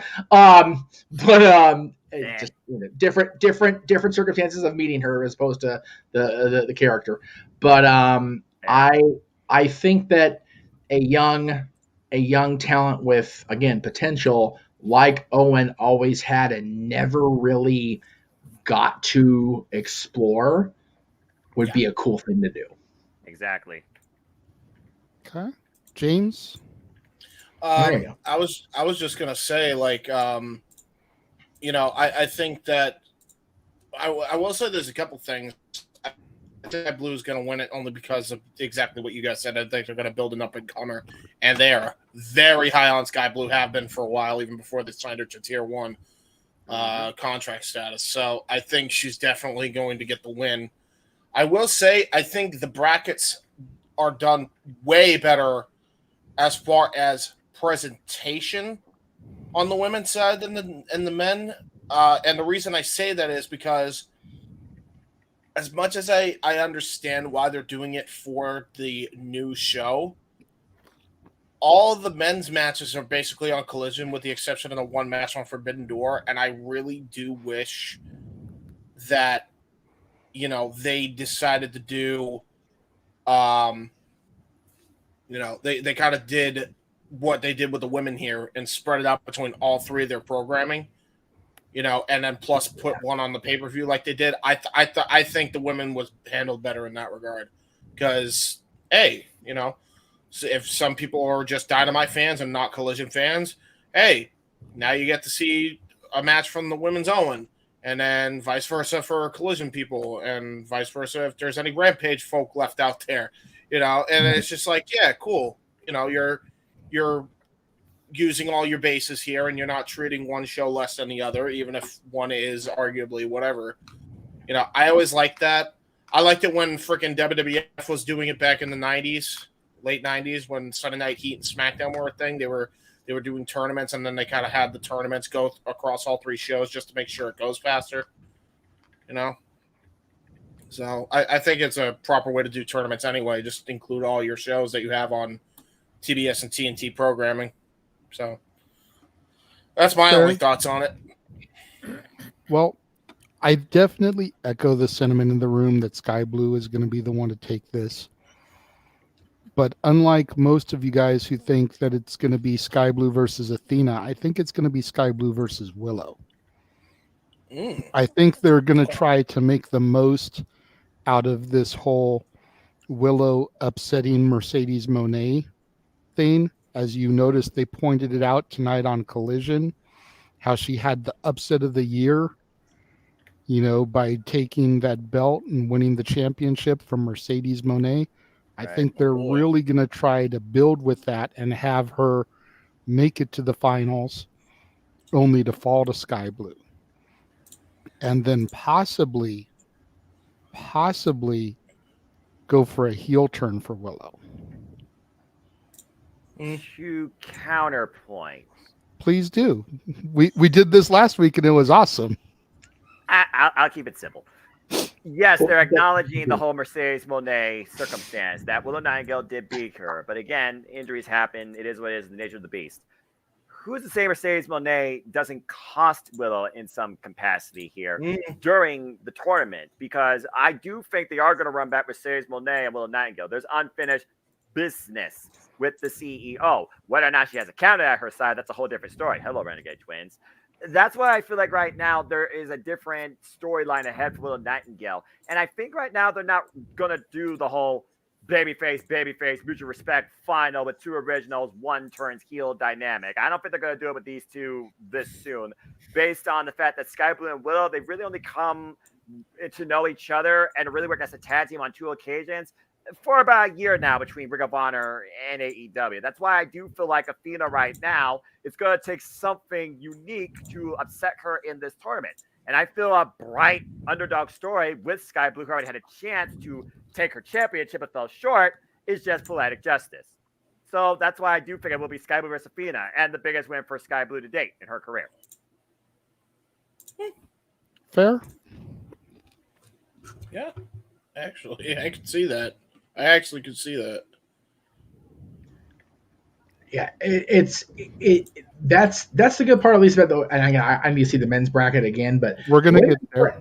Yeah, the women's bracket looks much more dynamic and undeterminable than it did last year. Like I pretty much came off easy to me that it was going to be Britt winning last year, even before they started the tournament matches themselves. It just kind of seemed obvious to me. Adam Cole was not as obvious. I mean, having them win together was sweet. They're married. They're cute. It's gross. Whatever. But this one seems much more of a challenge to predict, which I love about tournaments. So.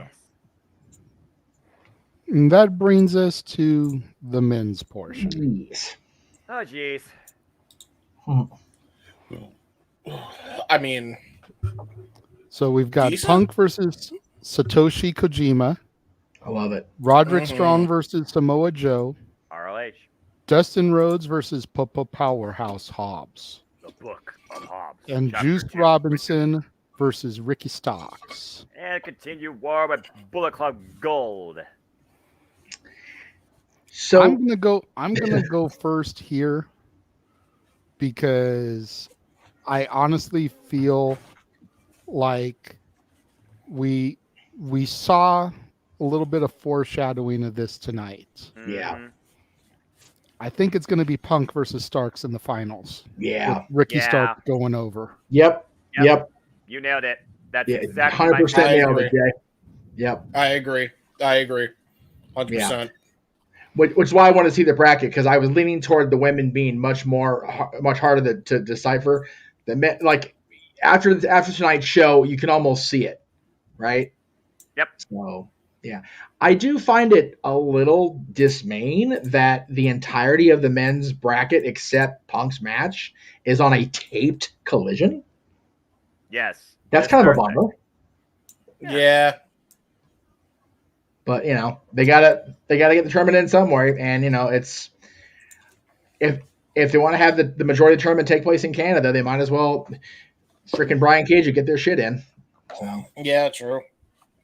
Especially within the summer before All In, and you gotta consider if any events during this tournament, either the men or the women, for shadow matches that could come at AEW All In, which doesn't have a match yet announced. I know, and there's still. Granted, tickets have kind of come to a little bit of a halt, but they're still selling. So for that, I won't deny that. I do love that they put Roddy and Joe together. God, every Ring of Honor Yeah. fan is like, yes, please.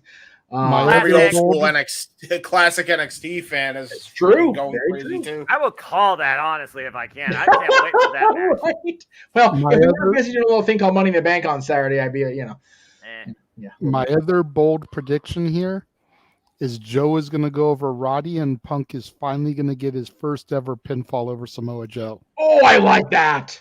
Mm-hmm. Have it mean something. Have it be part of the tournament. I like that, Jay, but it has to be live, though. Yeah, I agree. Yeah. I need that match to be live on television, whether it's Collision or Dynamite or whatever. That needs to be a live one-on-one Punk and Joe match. That's a huge milestone to consider, considering Samoa Joe's year of dominance as the Ring of Honor television champion since beating Minoru Suzuki as well, JJ. You got to keep that in perspective.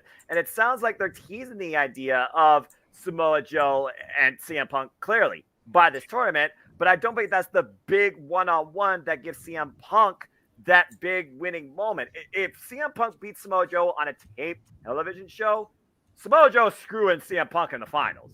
If Samoa Joe wins, though, there's more suspension of disbelief in Samoa Joe and Ricky Starks. It's true. That's a good point. Mm. Again, it's not as difficult as the women's because I definitely see Punk going. Ricky's winning. I think they have stutter stepped with him so much, and you guys all know, and the audience knows how high I've been on Ricky Starks, man. I have been with that guy since before he signed with the NWA. I'm like, yes, put this dude over. Day one-ish. Yeah. I've been down with Ricky since day one. He's been down with the Jeff Meacham Network since day one. He's wanted to come on here. It's just been a battle of talking to talent relations folks. Looking at you. Falling. There we go. Do that one. Wrong one. I was thinking about to a horrible PWG moment when I did this one for Daniels instead of the actual sign. My bad, Henderson, Nevada. Anyway, not really my bad. I did it on purpose, to be honest with you. That's okay. Because I'm a dick. I understand the reference. I think we need to get Joe and Punk at some point, whether it's in this tournament, whether it's if they're not going to have Punk being the main event at Wembley because they keep talking about having him and MJF be diverted to later. Put Punk and Joe in Wembley Stadium. Jesus Christ! Like you talk about, because you mentioned they're kind of teasing it. It was mentioned on social media last week when they were in the ring together. It's been 6,000 days and something since they last touched, and it was like nothing had changed because they went to town with each other just like they did in Ring of Honor. I literally talked about during our live call of Collision the last time. Yeah. They literally encountered each other. Yeah, there is so much history, and now that both companies are under that same, umbrella, man, just give me the match, give me the video package, give me the running back of the matches on the Honor Club. Like Jesus Christ, let's real. just do that. Like the seriously. first two I think are on YouTube in their entirety. They are. It's just they're so damn long. They're a commitment. You have to like, okay, I need to take my lunch break from work and to sit down after you watch this shit. It's that good and they're that long. God damn it, they're so good. Seriously, if you are a recent fan of wrestling and you only fell upon Punk in WWE or only fell upon Joe in NXT and WWE, my God, once we are done tonight, hell, if we weren't doing it live with a stream, I would say pause and go watch those matches. But God damn it, do yourself a favor and watch those matches tomorrow before Forbidden Door. I watched those after watching the Main Event Mafia recall on Impact Wrestling because I watch all things wrestling. Was that not the coolest damn thing that put that up the other day? Yes, that was awesome. I agree. One of my favorite factions of all time. And I'm sorry, reason Jay, they were doing. I know, Jay. Sorry, we got off the rails. I happened to because it's not even that. Oh, okay. Ladies and gentlemen, our surprise guest has joined us. Oh, surprise guest! Give it up for our new Jeff Meacham Network Multiverse Media affiliate, Datilla. Yay! Welcome. Hello, Datilla. How are you? I'm doing good. Good. Glad to hear. There you go. How are you guys? We're doing well. Right now, we're kind of discussing our feelings on the Owen Hart tournament bracket. Yeah. Okay. What are your thoughts of it, both the women's and the men? We were kind of doing the men's right now. If you want to give your thoughts on that one, then we can run back to the women's for you real quick. I feel like the men's is a little bit more predictable than the women's, to say the least. That's kind of what we were saying. You know, I think it's pretty obvious Punk is beating Kojima, and I think Joe is going to defeat Roderick Strong. Because you would want to do Punk versus Samoa Joe. Exactly what we were just talking about. Like, literally just talking about. That's tremendous. Yeah. And then for the other side of the bracket, what are you thinking? From the other side of the bracket, Ricky Starks and Juice Robinson is a little hard, but I think it's pretty obvious Powerhouse Hobbs is going to defeat Dustin Rhodes. Yeah. Dustin, the seasoned veteran, putting over the younger talent. God bless him. And then Dustin Rhodes seems real out of place for me in this tournament. Yeah, well, I mean, like, don't get me wrong. I love Dustin. I love Goldust. I love the natural. Longtime fan of his, but just he feels so out of place in here. Like, Punk makes sense because when he came to AEW, he said he wanted to get the new generation ready. Correct. I feel like that spot that Dustin has could have gone to somebody else, maybe Sammy Guevara.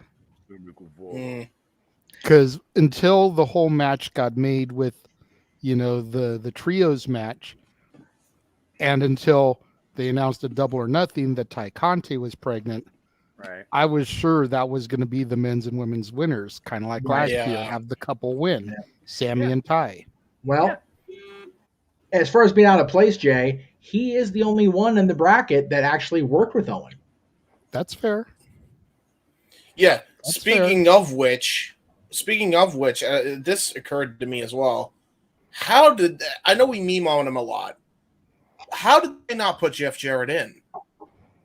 He was literally his tag team partner before he died.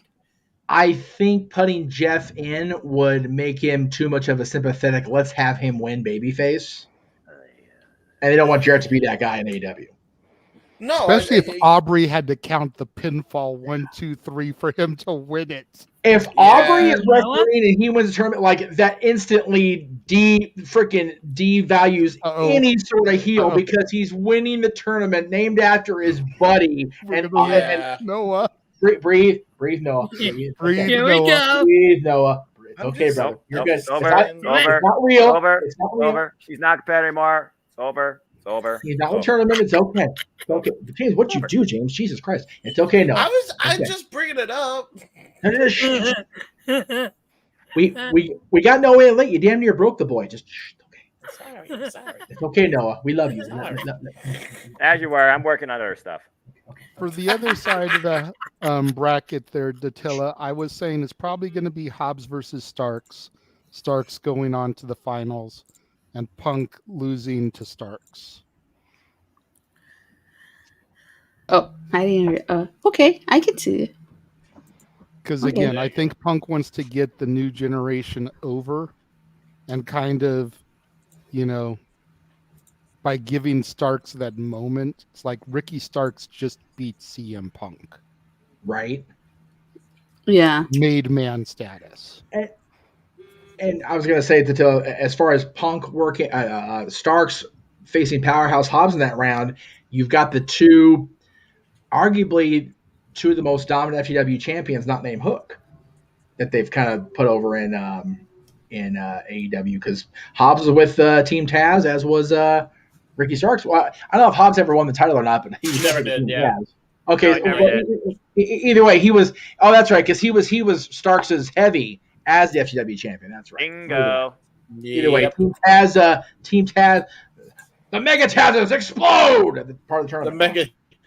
The Mega Tazes with and this time with 2 Z's or 3. I can't tell. Right. Well, yeah. T-A-Z, yeah. Go ahead, Josh. So I have a different prediction, and my prediction is basically against yours again. My prediction for the finals: Punk, after he defeats Samoa Joe, versus Dustin Rhodes. Wow. After he defeats Powerhouse Hobbs, and he will defeat Ricky Starks.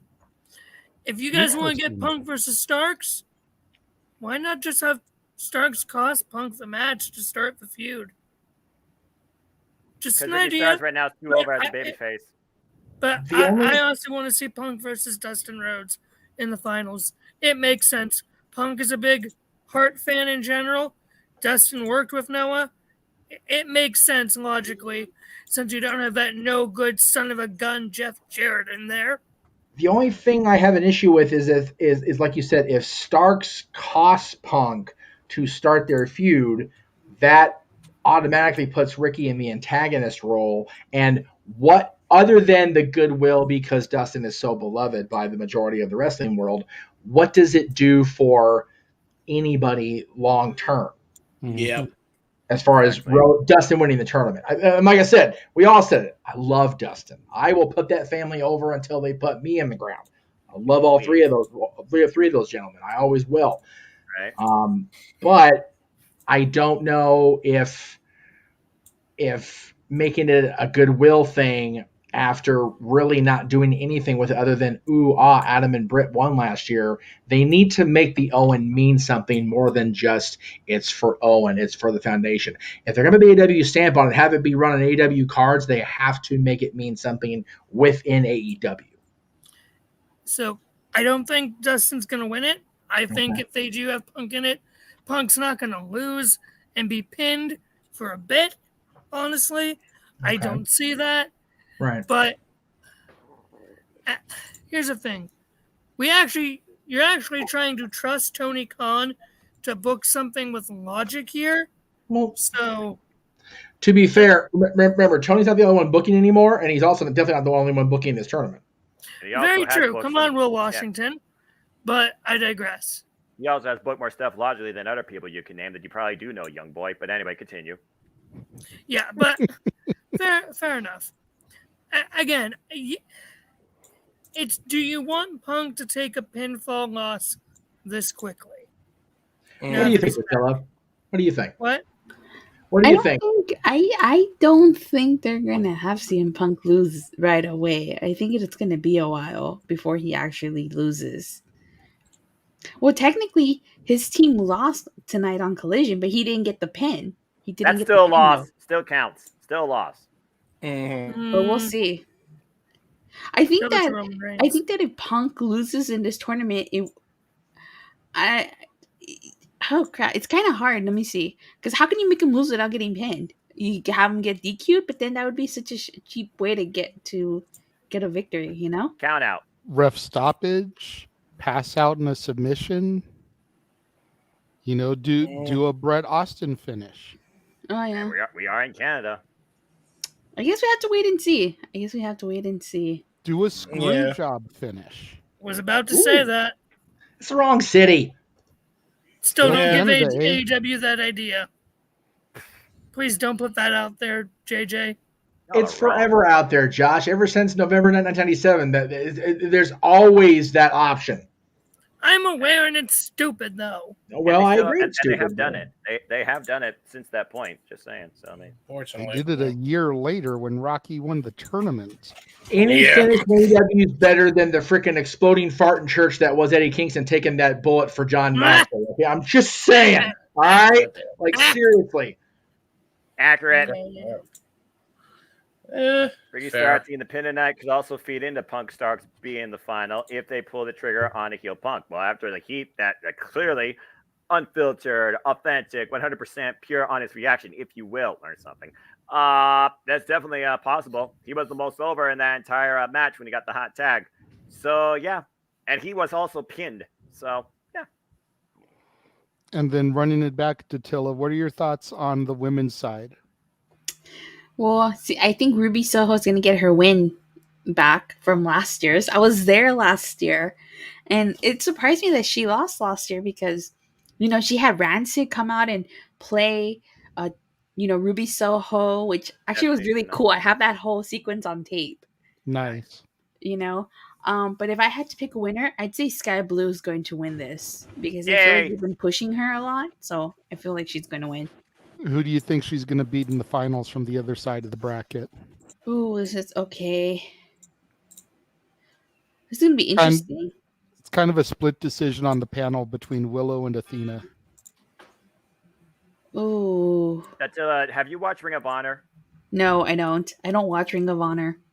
Athena and Sky Blue have faced each other 1-on-1 for the Ring of Honor Women's World Championship earlier this year. Athena won. But this would be a non-title match, so maybe Sky Blue would go over? That's what I'm thinking. And Athena finally eats a loss. She hasn't lost a match since last year, December. Oh, wow. When are the finals of this tournament? I know it's going to be in Calgary, but what's the date? It's July 15th, the same day as Slammiversary. It's too right my mouth. Yep. Okay. Noah, to your point, Sky Blue defeats Athena in the finals of this tournament on July 15th. Yes. Then Death Before Dishonor, the week later, she gets a title match from having pinned the champion. Yes. There you go. Didn't see that, yeah. And maybe Sky Blue is the one to finally dethrone Athena. She's asked everybody, step up or step out. She has not lost a single match, whether Prove It Ground or title. She has not lost a Ring of Honor match yet since winning the title last year at Final Battle. And I think she's now 20-something and I have to look up her record. Incredible. I just wish so bad she was on a more accessible platform. Yes, Honor Club is not that expensive and anything, but man, I wish that she had this sort of push and accessibility as Ember Moon, because god damn it, she's talented as hell. WWE dropping the ball and another talent. Gee, who wouldn't have heard that before? But again, I'm not necessarily trying to attack you. It's just it's just one of those like, man. And again, we all know I'm a very big proponent of women's wrestling, which is why I won't talk about the Shills later. But man, it's so good to see her getting this run as a world champion, even if it is a subsidiary of another company. It's still awesome to see it. Exactly. That's really all that matters to me. The representation and the respect and the presentation of women's professional wrestling. And again, there's some companies that are super strong at it. There are companies doing better at it. There are companies that need to really try and get better at it. And I'm not throwing out names, but that's just the industry. So what you're saying is, and I'm going to, I know you well enough. You think that other companies need to, maybe make more of an impact when it comes to the division? Exactly. I think he made the reference. I understand it. I got that reference. And I have to say, I think Impact is doing a good job with their women's division. The Knockouts division is probably one of the strongest women's divisions in pro wrestling. Thank you, Datilla. Been saying it for weeks. I was going to say, Noah makes that point almost on a weekly basis on the channel, which is why we made that little ha-ha there. Yeah, it's cheap. The Knockouts have, other than during the Hogan era, the Knockouts have been the standout women's division throughout professional wrestling sports entertainment for the last 20 years. They just have, 15. We'll count the beginning of the Knockouts title, which is 07. So the last 15 years, they have been on another level. And even during the Hogan era, they had people come in that, while they were being used as the other meaning for TNA, ended up being standouts. Brooke Tessmacher is a great example of that. Yeah, she became a Knockouts champion. Yep, tremendous talent. Love her.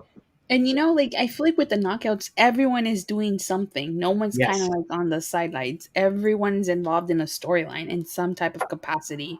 Yep. Whether title or non-title or grudge or rising. There you go. So, hey, it's as simple as that. Stay tuned, folks. More on me and Datilla actually bring you coverage of Impact Wrestling's anniversary and the first ever Impact Simple Take. Good to see you, Datilla. Again, Noah, what's the simple take that you keep promoting that you haven't spoken to me about? Oh my God! No. Call that on the air in front of God and everybody. Yeah, well, first time for everything. We also talked about it on Twitter, so don't worry about it. We acknowledge you, Datilla. That was amazing. Thank you. Noah I had to give her a moment, basically Noah does these little recap shows, post pay-per-views, PLEs, mainly for WWE and AEW. He calls them simple takes. And being as how you're another person who's kind of into Impact, he was thinking about doing Impact ones with you. Oh, okay. Well, I'm sure we coordinate our schedules. I'm sure we can work something out. Yeah, we'll see what happens. See if we can jumpstart it. That's what I was telling you about one time on the. Get that Power of the Multiverse push behind the promotion. We'll get it done, kids. We'll get Exactly. it done. I mean, he does the WWE ones with me. He usually does the AEW ones with James. So he was kind of looking for somebody different to do Impact because I don't watch expand. Impact. I try and expand horizons when it comes to what I cover on my channel. So We are all about that, which is why the multiverse is always expanding, which is why we're happy to welcome Datilla unofficially the Monday After Money in the Bank with her recaps of the television shows, which is why we're happy to welcome Greg Cherry back to the fold. Yes. So yeah, it's gonna be a cool last week of this month, and then shit's on for the second half of the year, kids. And also, just put a nice little bow on this topic. Again, Respetto and Hart, women's tournament, definitely more. Wait, are you guys doing anything for Power Month in August? Power Month. What's Power Month? Power Month. That's probably non-wrestling, so that probably. The other thing she covers, which we'll definitely, we will definitely talk about that at the end with the shills for sure. Power Month. You know what I'm talking about? You know, August 28th, 30 years of Power Rangers. God, it's been 30s in August. Jesus Christ, really? Years? It's been 30 years? Damn. You guys aren't doing anything for like the Power Rangers anniversary? JJ, can we go to commercial so I can go get my Ovaltine and my freaking rheumatoid medication? I was about to say, I feel old that you mentioned that. Wait. Yeah, you just made me feel old, man. And I'm only 28. I'm about to be 28. That's 1993. Datilla, I was freaking 1 year old. I would not have known. Oh, quiet. Me over here sitting at 10, JJ older than me. Shut the hell up with your nonsense. I wasn't even a thought yet. Look, you're only as old as you feel, okay? But what do I know? I got 28. I feel ancient now that she said it was 30 years of Power Rangers. Fucking hell. Okay. Datilla, in order to reel this in just a little bit. Yes. For the record, Datilla, nobody else here except for me and you does stuff other than wrestling, really. Oh, okay. Sorry. You have what? I do. What do you mean? That's true. Well, your video game, your WIW is still a wrestling league, is it not? No, yeah, but button mashers. Okay, that's fair. Button mashers. Wrestling with idiocy last week. I forget about some of the other stuff you have your hands in the cookie jar in. But so much goddamn stuff you shill every week. But man. I feel like me and you are the only even ones. Even Daniel in the chat knows what Power Month is. I know Power Month. Oh. So, thank you for joining in my shtick of making JJ and Jeff feel old every single stream. You're looking at a lady in the room, Joshua. What was that, Jeff? You're looking at this lady in the room, Joshua. Oh, I very much know that. I'm very much happy with that fact because I know I can get away with that. That's okay. Your freaking revenue is coming later anyway. Like I said, Josh, like I said, Josh, you young boy, King, you stop that. Anyway, go to commercial. Get coming. Yeah. I'm gonna throw to a very brief commercial here. No, you're good, Datilla. I did not know about that. I forgot. So I may have to try to schedule at least one Power Rangers review during that month because I was gonna let my girlfriend dictate the month because both her and I have August birthdays. In the last 2 years, I've kind of done my favorite movies in August. So this year I was going to let her kind of dictate the month, pick her favorite movies for me to watch and review. But I may have to look up, what day was the premiere of Power Rangers and then August 28th, 1993. That was when Day of the Dumpster first premiered. 28th. So I'm going to have to try and do something on the 28th to gear towards that. It is a Monday, for the record. We have nothing going on Mondays more often than not. So we're definitely going to have to consider that. But Jeff, you mentioned how crazy the rest of the year is going to be. Oh my God, right? This is the watch-alongs that we have coming up beginning with Money in the Bank and going all the way through WrestleMania 40 that we know of so far. What the heck is my voice being used for now?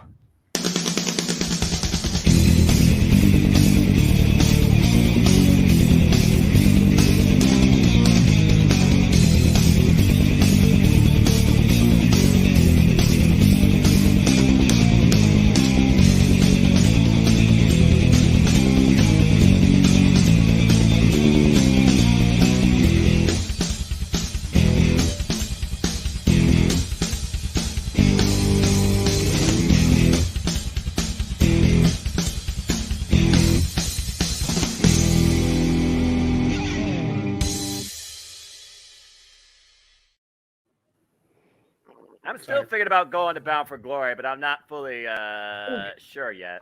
So, just for purposes of clarification on that, what you just saw. First of all, there's so damn many watch-alongs already scheduled that even though it's the same length of video, those freaking graphics are switching awful quick all of a sudden, aren't they, kids?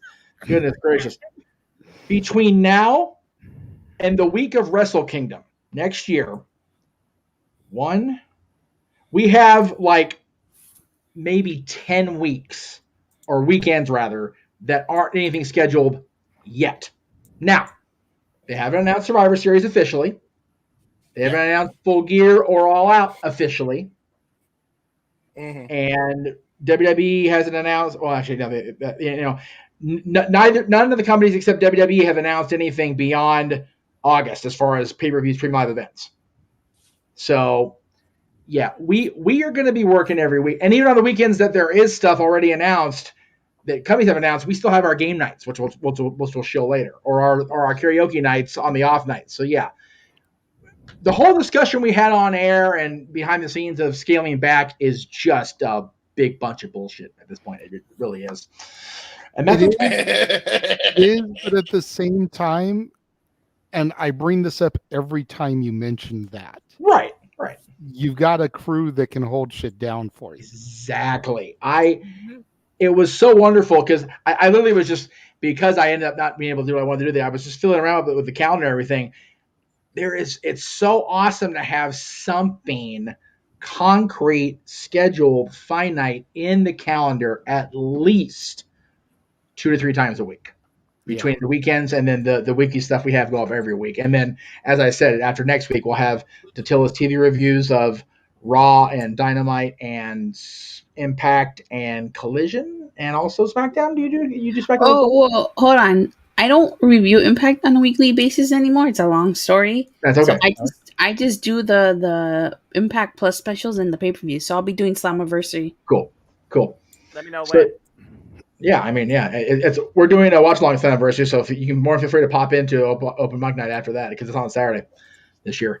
But yeah, there's something going on every day, whether it's a pre-recorded episode of Renegades Reviews or one of the live, dads we do every other week, or one of my shows, or Greg Cherry's show every Wednesday, and Datilla's TV recaps, and the watch-alongs every single month. It's just wonderful to have this kind of synergy where, like I've had the last 2 months off of Disney and tripping my shit about money coming in, haven't had to completely sweat it. It's wonderful. And getting paid to talk about it on top to cover wrestling is a long-standing dream of mine, of JJ's. It's a wonderful feeling, and it's so cool to have so many people be part of this now, and especially Greg and Attila coming into the fold. It's a wonderful feeling. So I'm here for it. Second half of the year, let's go. Damn right. All right, so we're going to transition into some WWE conversation.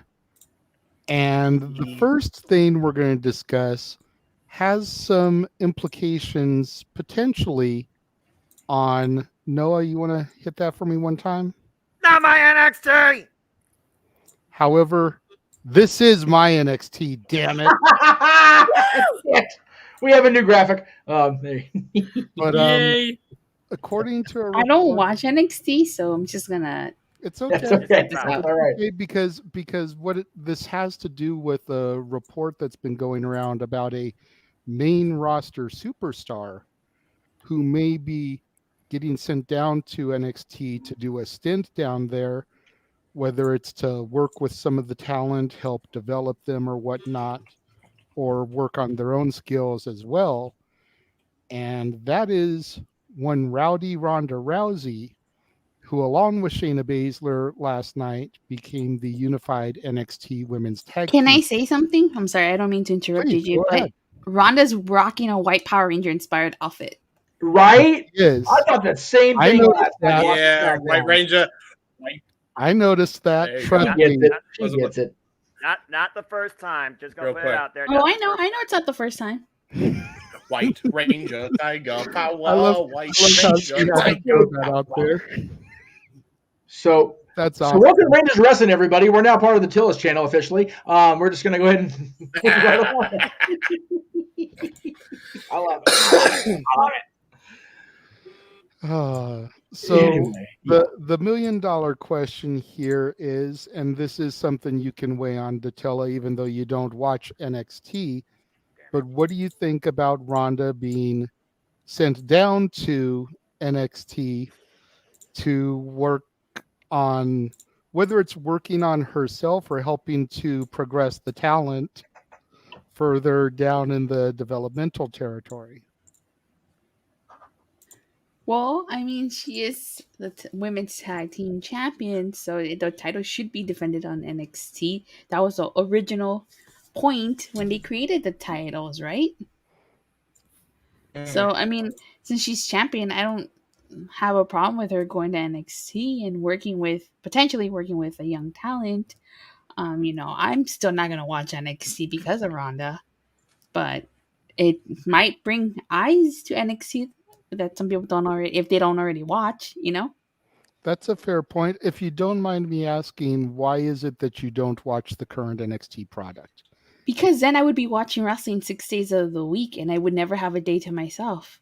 That's a very fair point. I do it all the time. And I would it's either NXT or Impact, and I choose Impact over NXT any day. So That's Amen. No, that's fair. I know a lot of people that don't watch the current product because, like Noah, they were diehard fans of the Black and Gold NXT, and what's presented on a weekly basis just isn't up to snuff compared to that. No. So I mean, I tried watching this past NXT on Tuesday, and it did not work out for me. It really didn't. I was just curious as to why, what it was about it that you didn't like or just didn't connect with you, because I had this epiphany today when I was doing one of my members only reviews, which will be posted at a later date, and there's a show for that later on as well. But I had this epiphany while I was talking about stuff, and I compare the Black and Gold NXT to the Attitude Era, and the current NXT to like the Ruthless Aggression, the PG era. For someone like me who didn't come up in the Black and Gold NXT, the NXT I'm seeing on my TV set on a weekly basis captivates me. It's great. I can look at the NXT DVDs that I've been watching, the Black and Gold stuff, the stuff that Noah subscribes to and has bleeding through his veins, same with James. And I can appreciate it, much like a modern day fan who maybe sees, a Best of the Attitude Era DVD can see it and appreciate what they're seeing in front of them, even though that's not their era. But those that grew up in the Attitude Era, those that grew up with the Black and Gold NXT, like that's their measuring stick for everything that's come after it. Well, to be fair, I didn't always watch Black and Gold NXT. It took me a while to start watching it, actually. I'd always have people tell me, oh, you should be watching NXT. And it wasn't until they came here for Survivor Series 2018 that I actually went to NXT TakeOver War Games 2. And I was just hooked until I started watching NXT ever since then. But then after, when AEW came around and they were going head to head, it's like, and I had to choose. And then after Black and Gold was no more, I just never went back to NXT. That makes sense. That makes sense. Like I said, it was just something that was a curiosity for me as to how come you didn't watch it, but your logic and your reasoning makes perfect sense. I wasn't going to be one of those, like a Jehovah's Witness knocking on your door talking about you need to subscribe to my NXT. Oh, It wasn't going to be anything like that, but I was just kind of curious as to your logic because I've heard you say before that although you do Raw and SmackDown, you just don't do NXT, and I was curious. Like I said, I tried watching it this past Tuesday, but it didn't work out for me. I fell That's asleep. fair. That's fair. I was captivated by it, but I've been invested ever since I started watching this NXT, and I started watching when it was still 2.0, as I like to refer to it now, the Rainbow Bride NXT. Yes. And ever since then, I've tuned in every week. I haven't missed an episode. I've pretty much enjoyed everything that I've seen. Have there been some stutter steps and some stuff I would have done differently? Abso-fucking-lutely. I'd be lying if I said there wasn't. Yeah.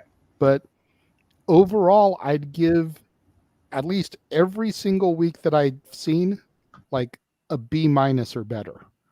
Like I've enjoyed everything in front of me, whether it's been a PLE or a weekly special or just the regular run-of-the-mill TV program.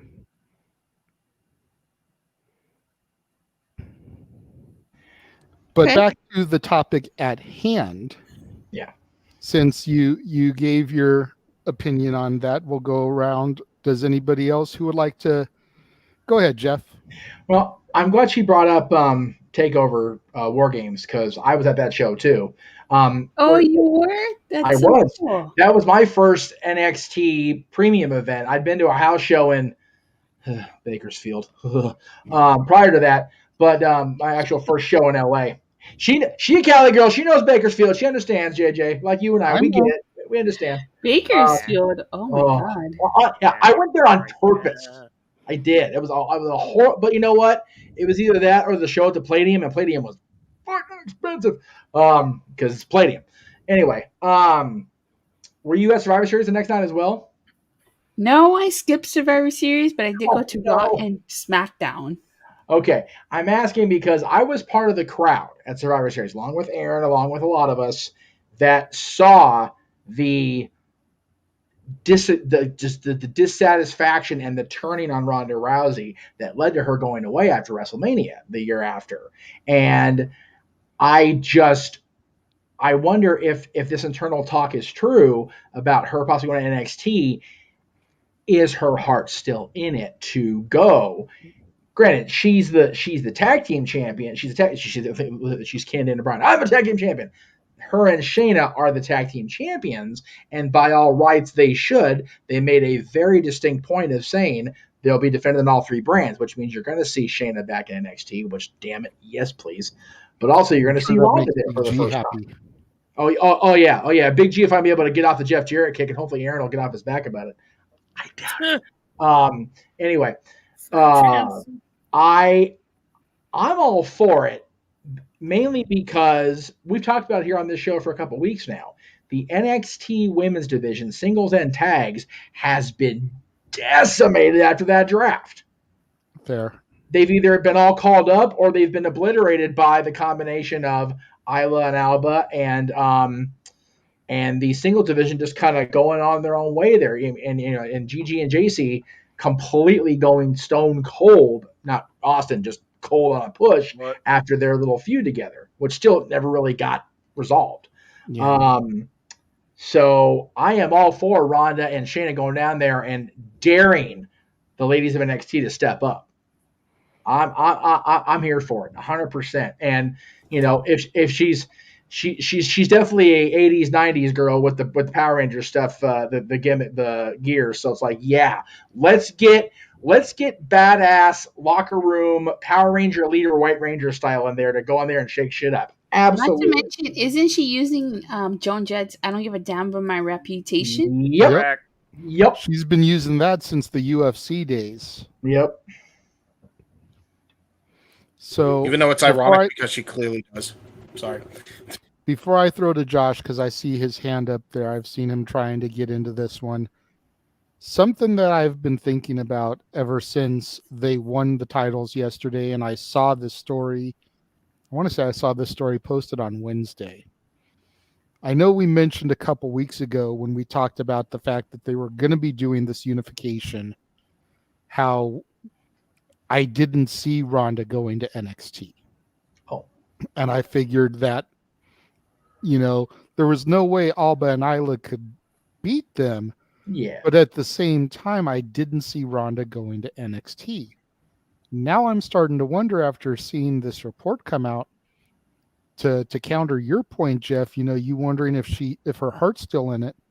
I'm wondering if this wasn't Ronda's idea. Right. Exactly. Because at the end of the day, she said multiple times that she didn't want to be singles champion when she came back. She wanted to do the tag thing with Shayna.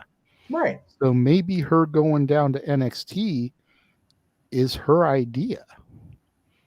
Yeah. It wouldn't surprise me. Which would make her heart in it, because this is something she wanted to do. Yeah.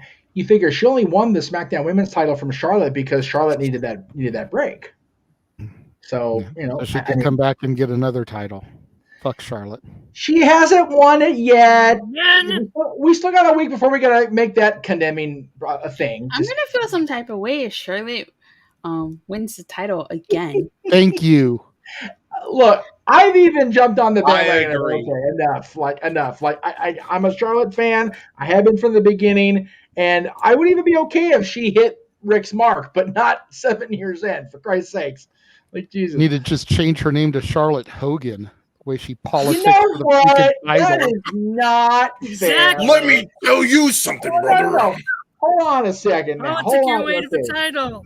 We're going to get down a rabbit hole that none of y'all want to get down, because Josh can verify that after last week's Hogan shit. So, I'll do it again. Joshua, you need to start praying you get to church tomorrow on time. Listen. Jeff, if I may. Well, no, don't ask me, because JJ is the one running this show. Oh, yeah. And we're trying to JJ, keep the flow going. JJ, if I may, Wrestling Bios did a better job than Josh did on doing a Hogan documentary, and he just released his literally like 2 days ago. Nice. Wait, what? Which one do they do now? They did like 20 Hogan bios. Which one do they do now? There was a what was the I'll video? look it up. It was a VHS. It was a VHS tape. It was like a WCW VHS Hogan tape. Oh God! Like Oh my God! Okay, I know. Yeah. Okay. Yeah, he just picked that apart. He was fair to Hogan, but he picked that apart. If it's what I'm thinking of, he had a right to pick it apart, because it was such a bad video. Anyway, so bad. So bad. Yes. Okay, Josh, go ahead. So, bypassing Charlotte Hogan, love you, Jeff. That's a word. Bypassing. Yeah, hard enough as it is. So, bypassing that, back to the topic of the Rowdy one in NXT. That is something I'm actually looking forward to now. Let's be clear. I have given Rowdy Ronda Rousey my fair share of absolute crap throughout the years. Not going to lie. But her latest run back with the tag titles with Shayna, she's been doing good. I've been really liking her matches. She's been giving back, which is something she's wanted to do. Say what you will about the reaction she gets. She cares. You can tell she does now. Now, granted, that time after Survivor Series, and when she came back at the Rumble, after she lost at Mania 35, yeah, she was bitter. Now, she cares, and she wants to do something about it. And forget the tag titles for a second. Just thinking of the singles matches she can have in NXT.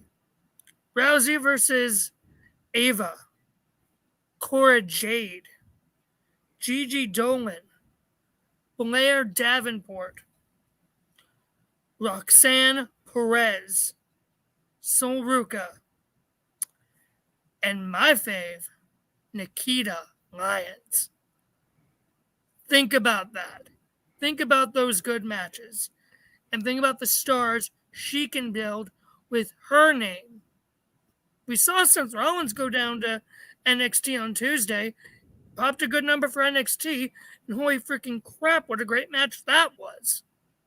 I want to see Rousey do the same thing now. And yes, Baszler, because Baszler was the queen of spades of NXT and dominated that freaking brand and should have been Raw Women's Champion. You're welcome, Big G.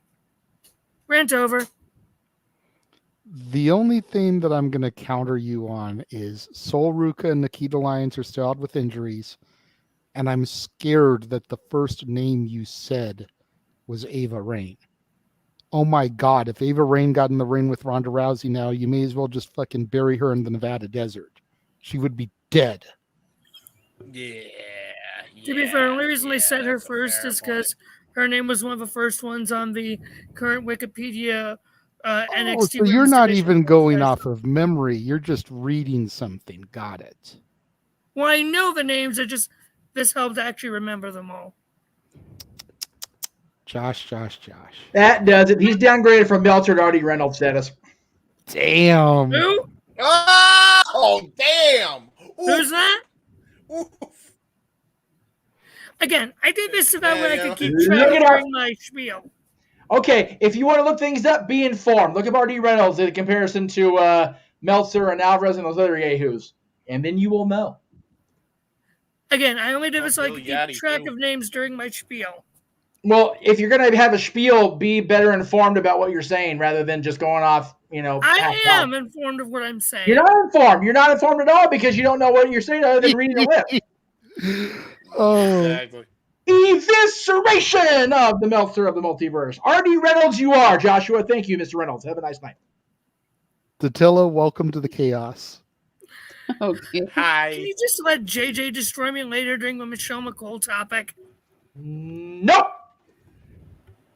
Love you too, Jeff. We'll be getting there soon. Noah, what are your thoughts on the potential of Ronda Rousey and by proxy Shayna Baszler returning to not your NXT? Well, if they're going to try and make them all three brands, I guess this is the way to do it. Bring another mainstream WWE star down there and see if you can pop a rating, for whatever the hell that's worth when it comes to networking. Irrelevant to me.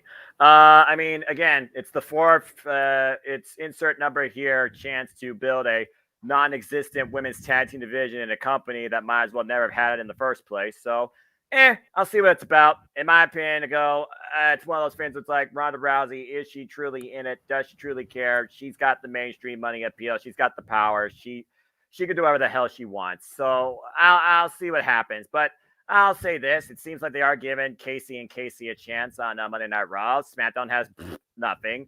And your NXT right now has destroyed every tag team within the last 6 months. So we'll just have to wait and see what happens. But still, women's tag team wrestling in WWE, highly irrelevant to me. And Abba Fire and Isla Dawn, damn, that was over before it begun. So, meh. All right. Bury them softly, why don't you, Noah? God damn. Does no one know how to bury anything softly? Yeah, fair point, to be fair. This time, Josh. This time. Killing them softly. Oh, sorry. It's not karaoke week. No, good. No, it gets it. Get her on the karaoke shows. For real. Gonna have to have her come back for a karaoke night. In March, yes. On the road to WrestleMania, we do karaoke wrestling themes. Oh, really? That sounds like fun. For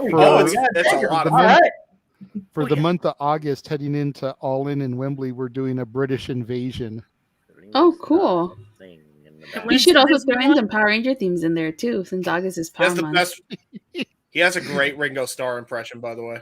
He does. And then in November, much to Noah's chagrin, we're doing a Disney songs month. Ain't nobody seen no damn Disney songs in November. You're fucking about Thanksgiving and Christmas. Go see the next damn B-rated Pixar movie and live CGI make a teenager cry. I like Disney themes. I like Disney themes. Some of my favorite are Under the Part of the World, A Whole New World. I agree. Oh, I just can't wait to be king. The circle of life. Datilla's Prince of speaking my Paris. language here. Datilla, you are fitting in. You are The fitting bare in perfectly. necessities. It's just simple Playing on necessities. Bare I don't believe necessities, in dude. that. You are after JJ's heart with that one. My goodness. Oh yeah, absolutely beautiful. Yeah, we're gonna have to have you back a little bit more often now. Yeah, we'll talk about that. We'll talk about that. So as we Poor Noah. transition into our next topic, which I know Josh has been waiting for because he wrote an article for No DQ this week, basically stating that Trish Stratus is having the run of her career and Michelle McCool deserves to have one next. You're not enough for me. Oh, God damn it. Okay. That's more than enough for everybody. So my biggest point of contention with your article, Josh, was the fact that you stated that this run that Trish Stratus is on is the best that she has ever been.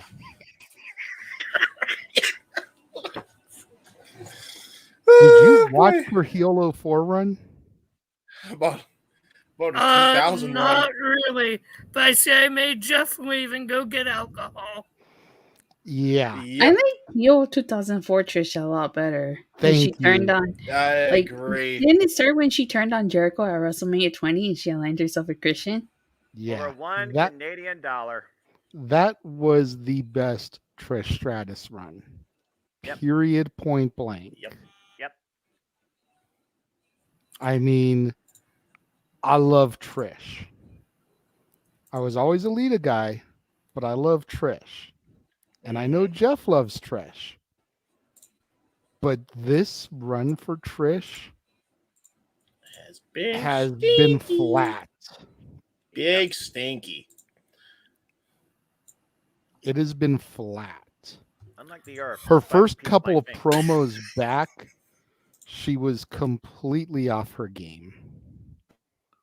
Her first couple matches back, she botched quite a bit.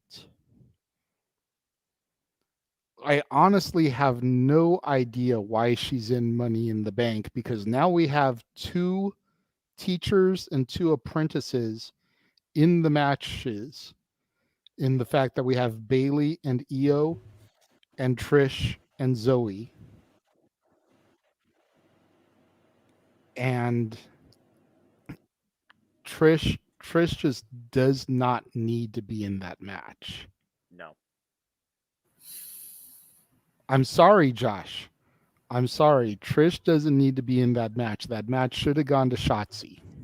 I'll let Jeff disagree with you when he gets back, because I know he absolutely will agree with me on this one. Okay. He just came back with the bottle of booze, not even a glass. He came back with the whole bottle. He will still agree that Trish deserves to be in Money in the Bank. This Baja passionate. You don't this know Baja that. passionate is really good. Okay. Do you agree, Jeff? I'll say my point. No, I don't. First of all, I don't. I figured.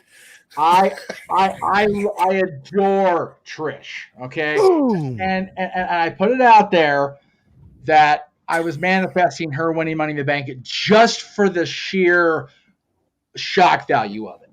Okay, Trish Stratus at this stage of her career should not have the ace in the hole of having a Money in the Bank contract to cash in at any given time. Okay, and I will explain why. Trish is the greatest of all time. She has nothing to prove. In an era where, or in a time of women's wrestling that Moolah was the end all be all, right? Trish Stratus came in there and went, well, that's great and everything, but we all behind the scenes know what really happened with Moolah. So let me go ahead and actually do some legitimate accomplishments and wash that away. And she sure as shit did it, and then some. She doesn't need this, okay? I agree with JJ also because I did hear him in the background as I was trying to find the bottle of Jack Daniels that was in my refrigerator. There's two teacher-student combinations in this match now. That makes no goddamn sense to me. All right. Zoe being in there with the recent push with Trish, absolutely. Do that. No problem. I say have Io or Bailey, and the fact that I didn't see what happened with Bailey and Shotzi, so I don't know if they scrapped that, so that match didn't even happen. Did they really? Vince mixed it. That's stupid. Okay, well, Charlotte could fight Lacey Evans. So we're running back a story that didn't even really play out fully with a woman that's completely a different gimmick, has nothing to do with her father now. Okay, cool. But Vince isn't booking, right, guys? He's not booking, right? Okay. Anyway.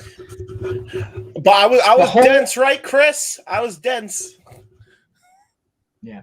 I honestly think that Money in the Bank should be what Chris Jericho pitched it to be in 2004, 2005. Guys that haven't had that break in a long time or have never had that break, getting the opportunity to grab the proverbial brass ring. That's why Edge became the Rated R Hall of Famer rather than Rated R Superstar. The ultimate opportunist. You know, now that you bring that up, it's crazy how like the men's and the women's Money in the Bank are like night and day. If you look at who's in the men, none of those guys have become our former champions, except for Butch, who was former NXT UK champion. Shinsuke. Oh, yeah. And Shinsuke were former NXT champ. But aside from that, they haven't been like WWE champion or world champion. So it's like, right. You know, it's just crazy to me how the men's and women's are like night and day. Yeah. I don't have a problem with either field, to be honest. I just don't think Bailey or Trish should be in the women's match. I don't. And honestly, I don't think Becky should be in it. No. Well, I only think Becky should be if she does win and they let her flip the heel switch again, because I was enjoying heel Becky and she got turned back way too quick out of respect for Bianca, and then they've completely botched the entire thing because Becky got hurt and Bianca's just been stagnant like 3-day-old water. It's been horrible. So if they're going to let Becky embrace her dark side again, I'm okay with it. As far as Michelle McCool. Okay. Yeah, I was going to get to the Michelle part in a minute, but first I wanted to address the Trish part because to say that this is Trish's best run. Oh, God. No. Trish was like the greatest thing. And everybody in this room pretty much echoes that sentiment. Yeah. That was my biggest point of contention with the article. Yeah. Do I feel like Michelle McCool deserves a Trish style run at this point in her career? Yes, I agree with you, but Josh, stop celebrating. But ... There's others that deserve it more. Victoria and Melina are the first two that come to mind over Michelle McCool. Yeah. Let one of them have it, and then Michelle can be next in line. Because Melina got done dirty. Not just by the WWE, but by a soon-to-be Hall of Famer who tries to be invisible while eating Zarg nuts, who rails her in the parking lot in a parked car while his wife and Johnny Nitro are backstage. Oh, boy. Oh, it's going to be a long day tomorrow. She got done really dirty by the company. No, she did. No, she absolutely did. Melina deserves it, and Victoria deserves it. And Victoria is already either retired or damn near. Right. So if she's going to get it, tick-tock, Killer Cross style, time is running out for Lisa Marie Varon. Yeah. Yeah. Both of them were wrong place, wrong time in their eras. Mm-hmm. Yeah. I honestly, and I don't know if this is the case internally in the company, I feel Lisa and Melina both deserve the same level of credibility as Nora Molly Holly does now, and she's an agent, as Amy Lita does, and she's a regular feature attraction as Trish has always had. We lost a lot of those women around the same time as far as leaving the company. And there is a major disparity on the respect put on their names, intentional or not. Melina, I'm gonna see her tomorrow. We'll talk about that later. Still making it relevant here and there. Lisa, again, I saw her at WrestleMania week, and she's still involved in the podcasting side, like a lot of us are from back in the day, but just not wrestling anymore because she's done her bit for King and Country. She and unfortunately she got thrown under the let's release private stuff bus because people suck. And I don't know if the company will be willing to step in front of that bullet for her at this point. We as fans respect her, but perception is a mucker father. It just is. And then look at people like Gail Kim, who I don't think WWE did Gail near as bad as has been blown up in the media in the last 15 years or so. I will say she definitely didn't get as fair a shake as some of the others, but when she came back that second time, you could tell she just was not into it. She wasn't. And Impact did far better by her. Without any hesitation in my voice, she was put on this earth to establish and cultivate the Knockouts division. No doubt in my mind about that. AJ Lee's being brought up in the chat room. Again, AJ's in the best goddamn shape of her life right now. She looks incredible. But she was in the right place just before the right time. She spearheaded the Divas / Women's Revolution / Evolution, but unfortunately, the love of her life was just the pariah that is CM Punk. She was never going to get a fair enough shake after he bounced. It just wasn't going to be a thing because of how venomous it got between him and the company. She was just an unfortunate innocent bystander as that train came rolling by. Michelle, again, I said this to JJ privately when your article came out, Josh. I stand by what I said to him then. I'll say it now.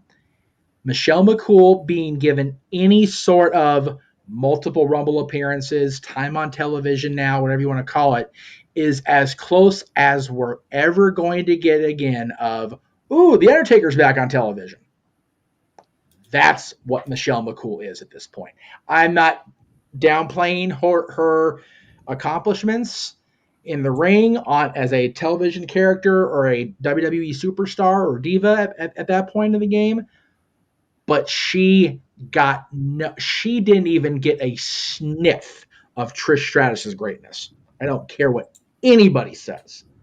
And if you can honestly believe in that much younger than me heart of yours that she was ever at a point that Trish was, or Mickie James, or a lot of them, if you truthfully believe that, then we are going to have to agree to disagree because she was never at that level. You want to talk about somebody that deserves a renewed push that was there the same time as Michelle McCool? JJ, who did Michelle McCool defeat to become the original Divas champion? Natalya. Yeah. What the hell are they doing with her right now besides another dumbass storyline that makes no sense? There is your top priority, fix the damn booking cheat with the women in WWE, past or present. Natalya Neidhart. Yep. End of speech. And unfortunately, Josh, much to Jeff's point, much like the reason why I hated on Michelle back in the day and her only getting handed stuff because who she was affiliated with backstage, Now that it's even more so public knowledge that she's married to The Undertaker and they have kids together, if she comes back and starts getting that mega push that you feel that she deserves, she's going to get the Charlotte Flair treatment. Shit on. She's only getting the push because she's The Undertaker's wife. Yep. And The Undertaker's retired, and Vince and Hunter are loyal to Mark, so they're giving the push to Michelle. Shake your head all you want. That is what the fans will think. Yep. And just like Undertaker said in his Hall of Fame speech, perception is reality. Yeah, unfortunately, especially nowadays on social media. Real quick. In some cases. Real quick.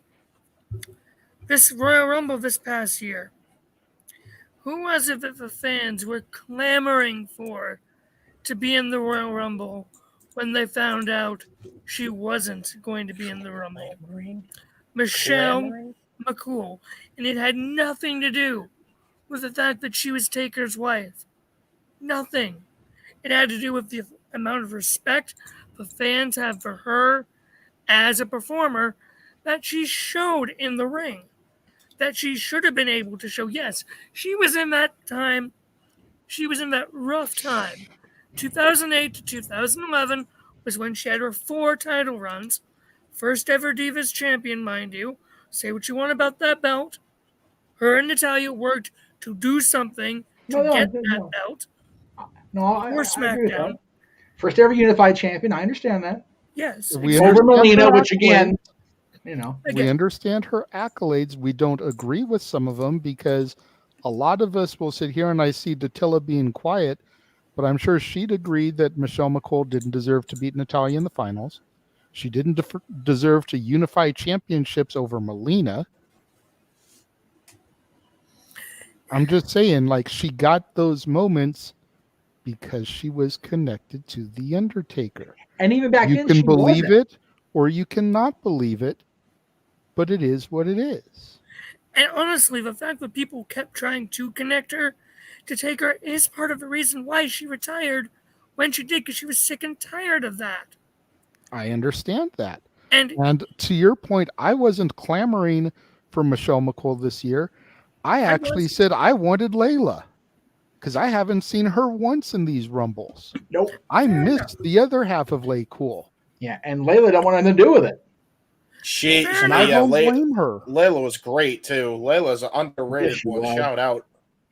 Yep. Shout out. Fair enough. Layla is absolutely great. I will give her that.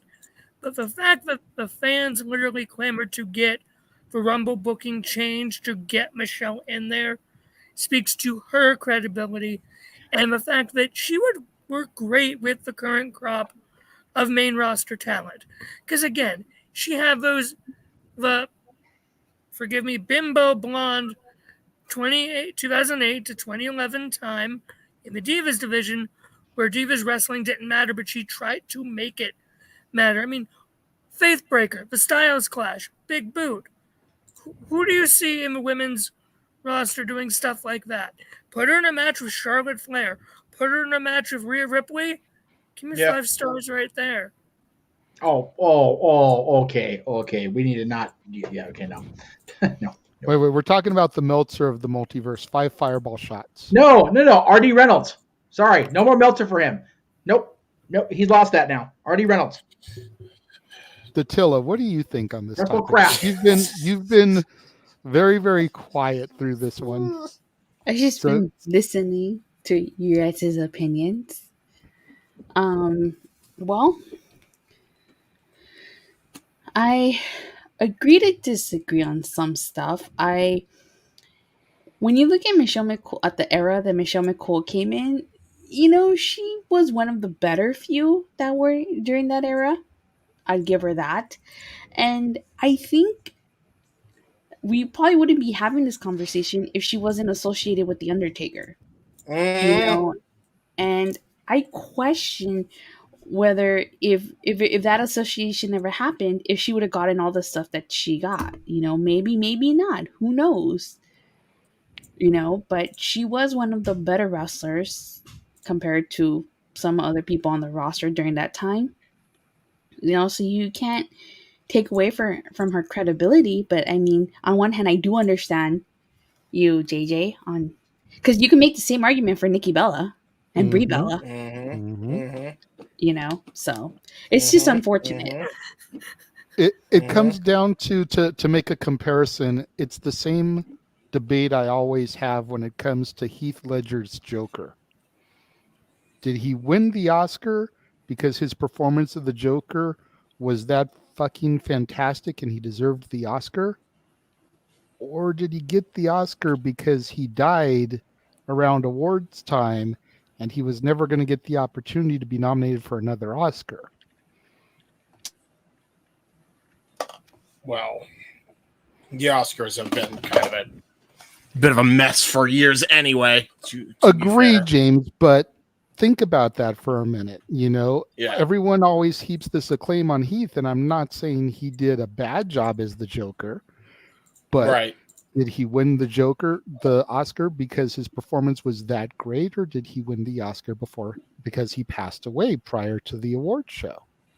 I think it was definitely Would both. Michelle McCool have gotten all of those accolades without being connected to The Undertaker, or did she get them because she was connected to The Undertaker? It's going to be that forever pendulum swing, much in the same vein. Same thing can be said about Sheamus on the men's side. Hold on. Let me ask you this, JJ. Okay. Who, if Michelle, who would you have given all those accolades to? If not Michelle McCool. Personally, I would have spread them out more. I'm personally a diehard Natalya fan. My daughter is named Natalie because of Natalya. Natalya should have been the first ever Divas champion. At that point in time, Michelle wasn't ready. I don't feel she was good enough. She became good enough. She developed her skills and her ability, but at that moment in time, she didn't deserve it. I feel like Beth should have gotten more accolades than she did. I feel like Eve Torres should have gotten more accolades than she did.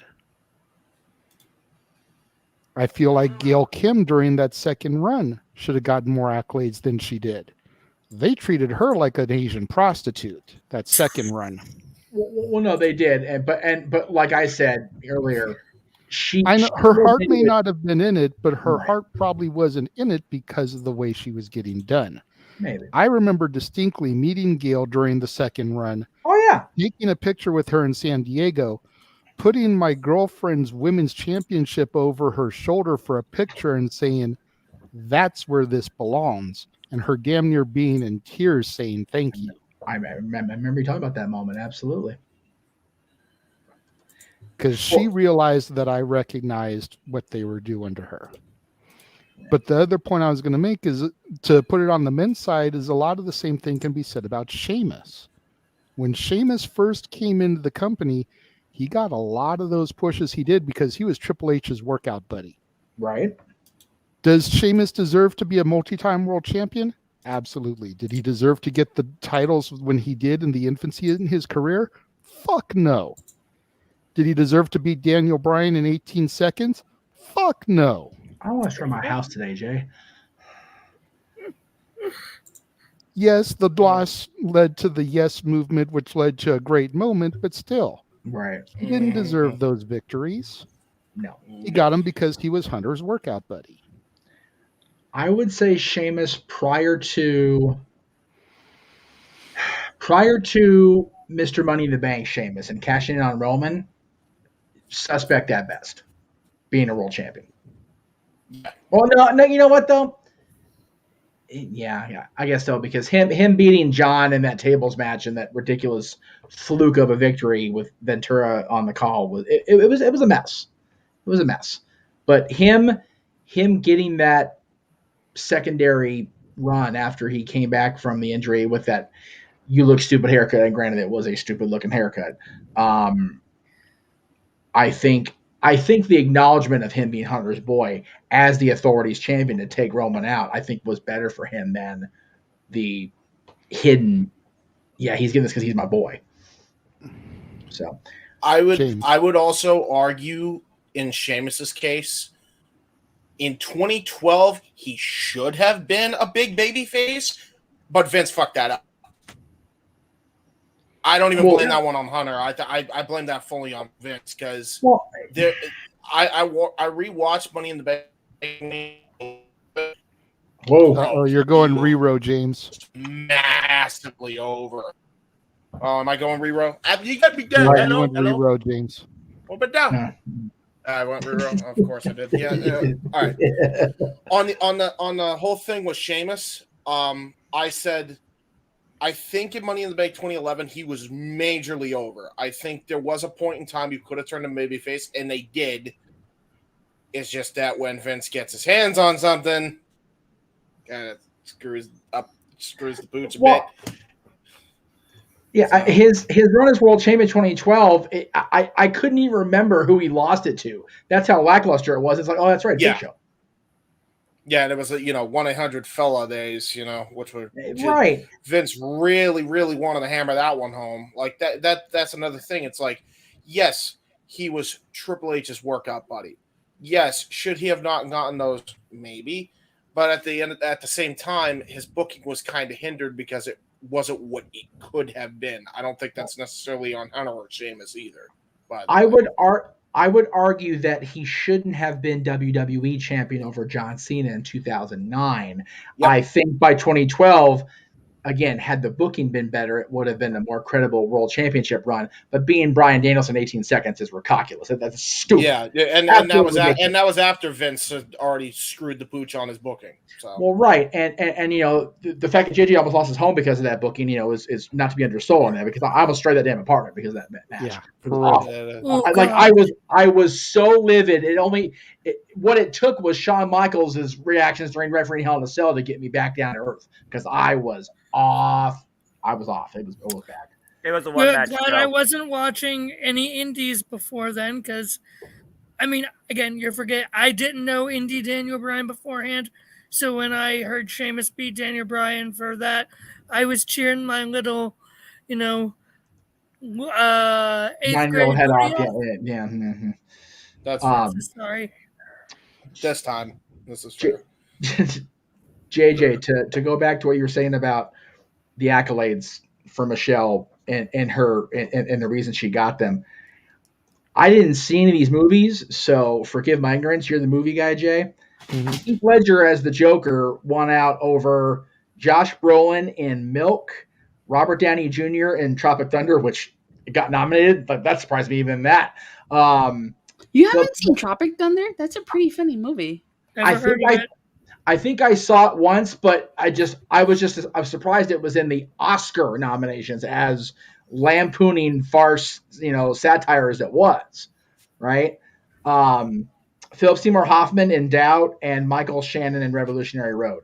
Okay, I haven't seen any of those movies. Amazing actors. Yeah, I was going to say the only movie out of all those I've seen is Tropic Thunder, but again, you're putting Heath Ledger against all those actors. Oh, I saw Milk.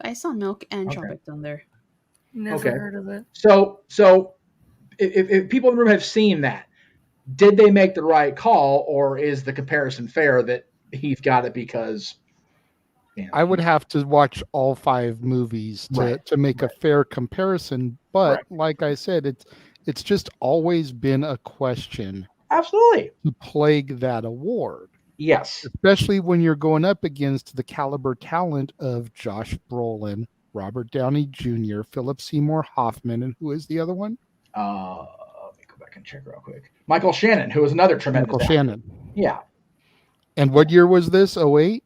Yeah, this is the movies for 2008 at the 2009 awards.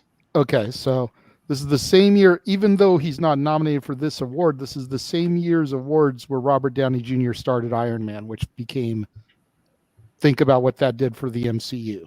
Well, right. And for Robert. And for Robert. Yeah. So, Robert's career rejuvenated from it. Well, yeah. So it's a debatable topic, but I just feel that there's other women from the same time or earlier that still have it in their tank that deserve it over Michelle McCool. Yeah. That's my only counter to you, Josh.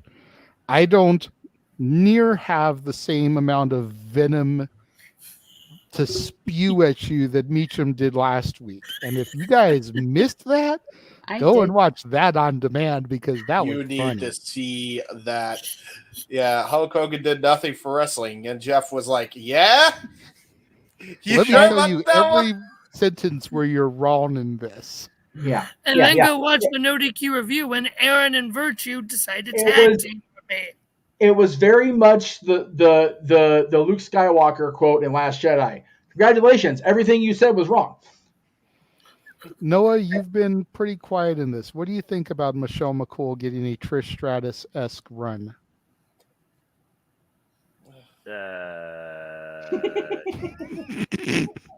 Michelle is not Trish. Oh, wow. Wow. Okay. Simple man couldn't put it much simpler than that. Let me just say this. Trish Stratus, when she retired, she was on top of the world and only retired because her mother got sick. Mm-hmm. Imagine what another, even a year or two more of full-time Trish would have done. She'd have been even greater than she already is recognized. And then she's had a few pop-ins here and there that just reinforced how awesome she is.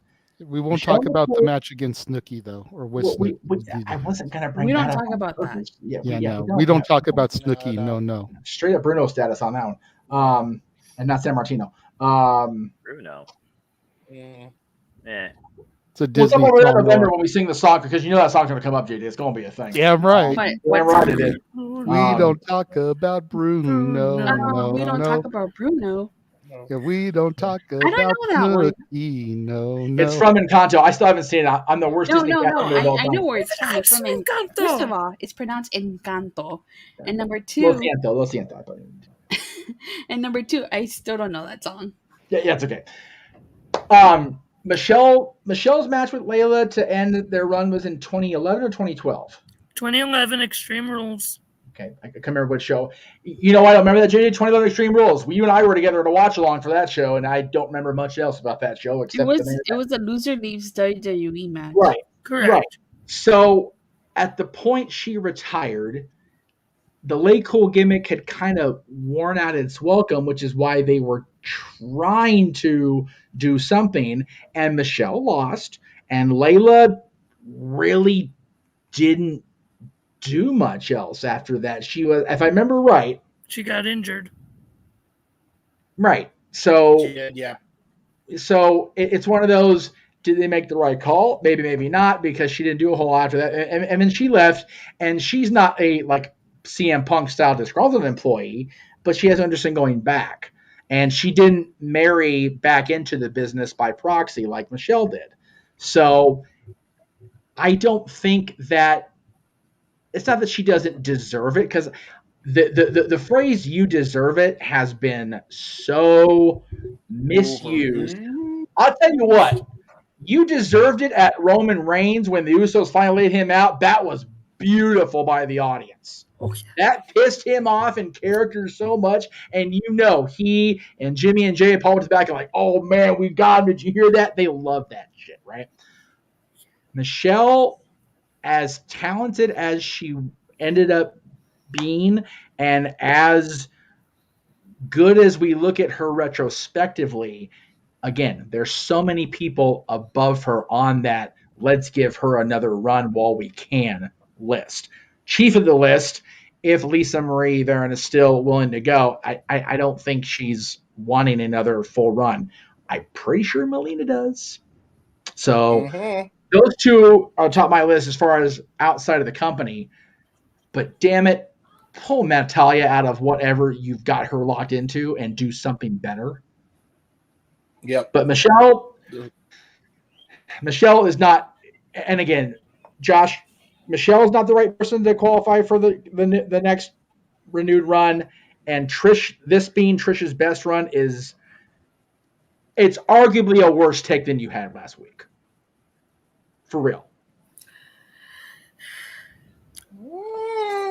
Well, okay. Fair enough with That's Trish. offensive. I Fair enough with definitely Trish. don't. I definitely don't think it's a worse take than last week. What's offensive? Personally, Yes. and I honestly don't feel like it's a bad take in a general sense. Okay. Like you said, like I've said, I just feel like there are other women that are more qualified to have that other run before her. You know, I don't know if you guys know this. Noah, you might know this, but I don't know if anybody else here watches Impact. But actually, Victoria Lisa Marie, she actually returned to Impact earlier this year when she teamed up with Giselle Shaw. She did. And they competed for the Knockouts tag team titles. Yeah, she was in the tournament when they relaunched the title. So I was pushing for it. I think I remember hearing about that, even though I don't really watch Impact. Yeah, she Giselle Shaw was looking for a tag team partner, and Santina Morella handpicked Tara to be her tag team partner. Just hearing Broken again just brought me back to my That fandom, was a and cool. you still took her off. She's crazy. Giselle Shaw still can't work with anybody. Hey, you take that back. Giselle Shaw is a pretty good talent. I like Giselle I Shaw. agree.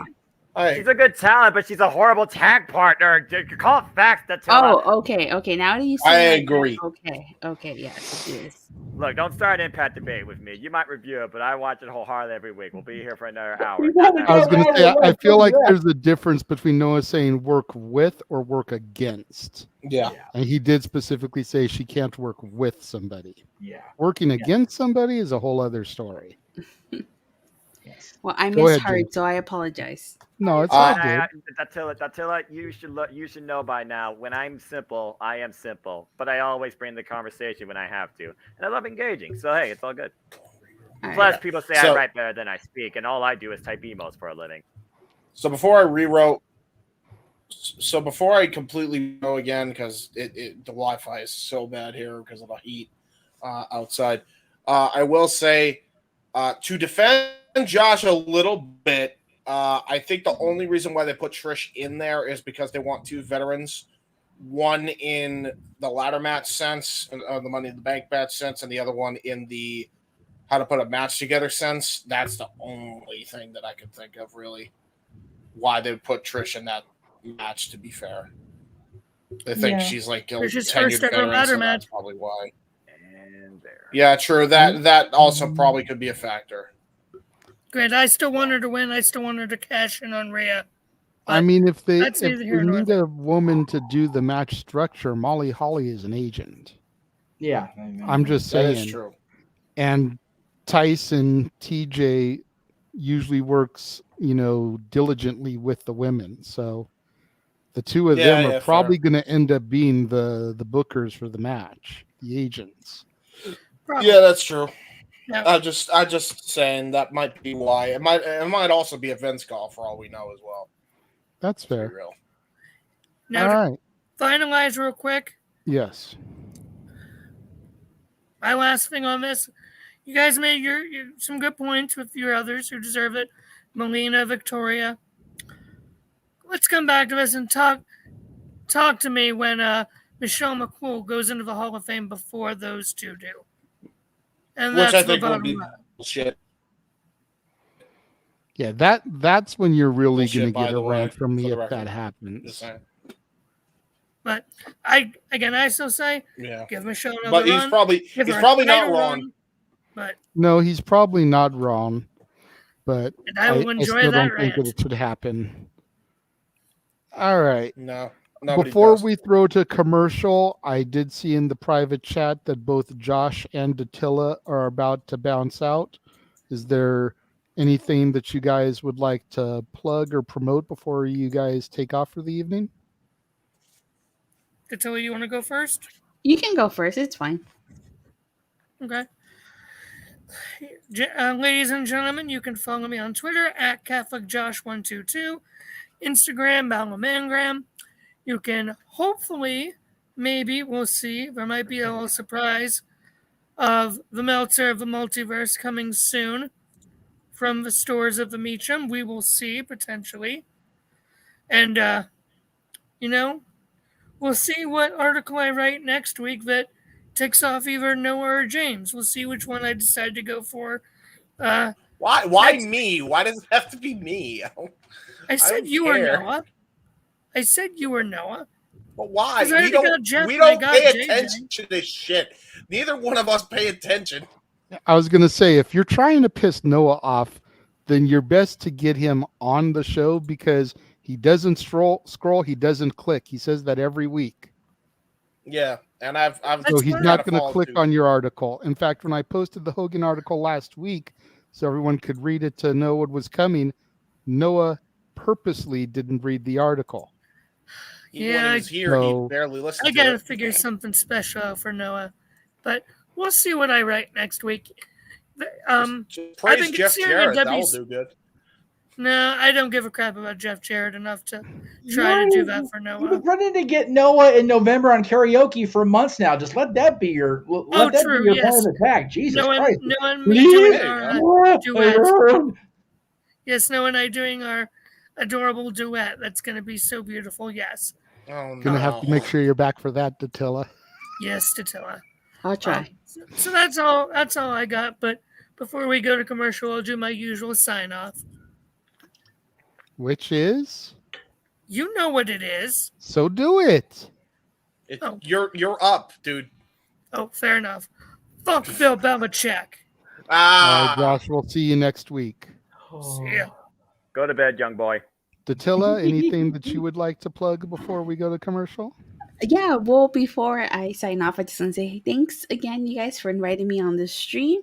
It's definitely my first time coming up in here with all of you. I actually did WrestleMania predictions with Noah a couple months back, so he and I had done stream together. But thank you guys so much for inviting me. And as for what I have to plug and promote, well, I did do a review for Collision. You know, I do Raw, SmackDown, Rampage, Dynamite, and I will be doing Forbidden Door. I cover Impact reviews, the pay-per-views and the monthly specials at my YouTube channel, Rangers of Wrestling. I live tweet during the shows, except during Impact because I can't watch Impact live anymore, so I always catch the replay. But I tend to live tweet. You can follow me on Twitter at @Datilla_. You can also follow my YouTube, Instagram, Rangers of Wrestling. And if you like Power Rangers, I like Power Rangers, and I have some pretty cool content coming out for Power Month in August, so make sure you tune in for that. And as far as, thank you guys so much for having me, and I'll see you guys next time. Bye. Before you go, go ahead, Jeff. As the man with the name of the marquee, since next week is going to be the official launch, officially, welcome to the multiverse of media. And may God help you. Yes, I was going to say, Datilla, it's been a pleasure having you on the show. You're welcome to join us anytime you wish. We are live doing this every Saturday at 8 o'clock our time, 11 o'clock Eastern time, until whenever we're done. Okay. We try for midnight, but yeah. You're also welcome to pop in for any of the watch-alongs we do. More often than not, it's either me and Noah on the call if it's a WWE or NXT show, Noah and James on the call if it's anything else, and then in between matches, video packages, whatever, the rest of us usually pop into the stream and kind of bullshit, talk about our live reactions of the match that just occurred, thoughts, whatever. So you're more than welcome to join us for any of those if you'd like as well. Okay. All right. Well, thank you guys so much for having me, and I'll see you guys next time. Bye. All right. See you down the road, Datilla. See you then. And then there were four. Oh my God, we're in sync. And then the core four remained. May God help the rest of the audience the rest of the way. Yeah, exactly. So that was my little surprise for everybody. I hope everyone enjoyed that. Always good, and I hope that with the integration of Datilla and the return of Greg Cherry, we can get. I know it's late for you East Coast kids, but hopefully we can get Greg on Open Mic Night and get all of the heads of the networks. Maybe even Aaron. God help us on Open Mic Night. You know what? If Aaron does indeed follow through and come out here for Horror Nights in October, and he'll be on West Coast time with the rest of us yahoos, we will get him on, and we'll try to get Greg and Datilla on at the same time. That would be awesome. And as we go to our next commercial, this is a look at all of the upcoming specials that'll be coming across the multiverse of media as part of our open mic nights.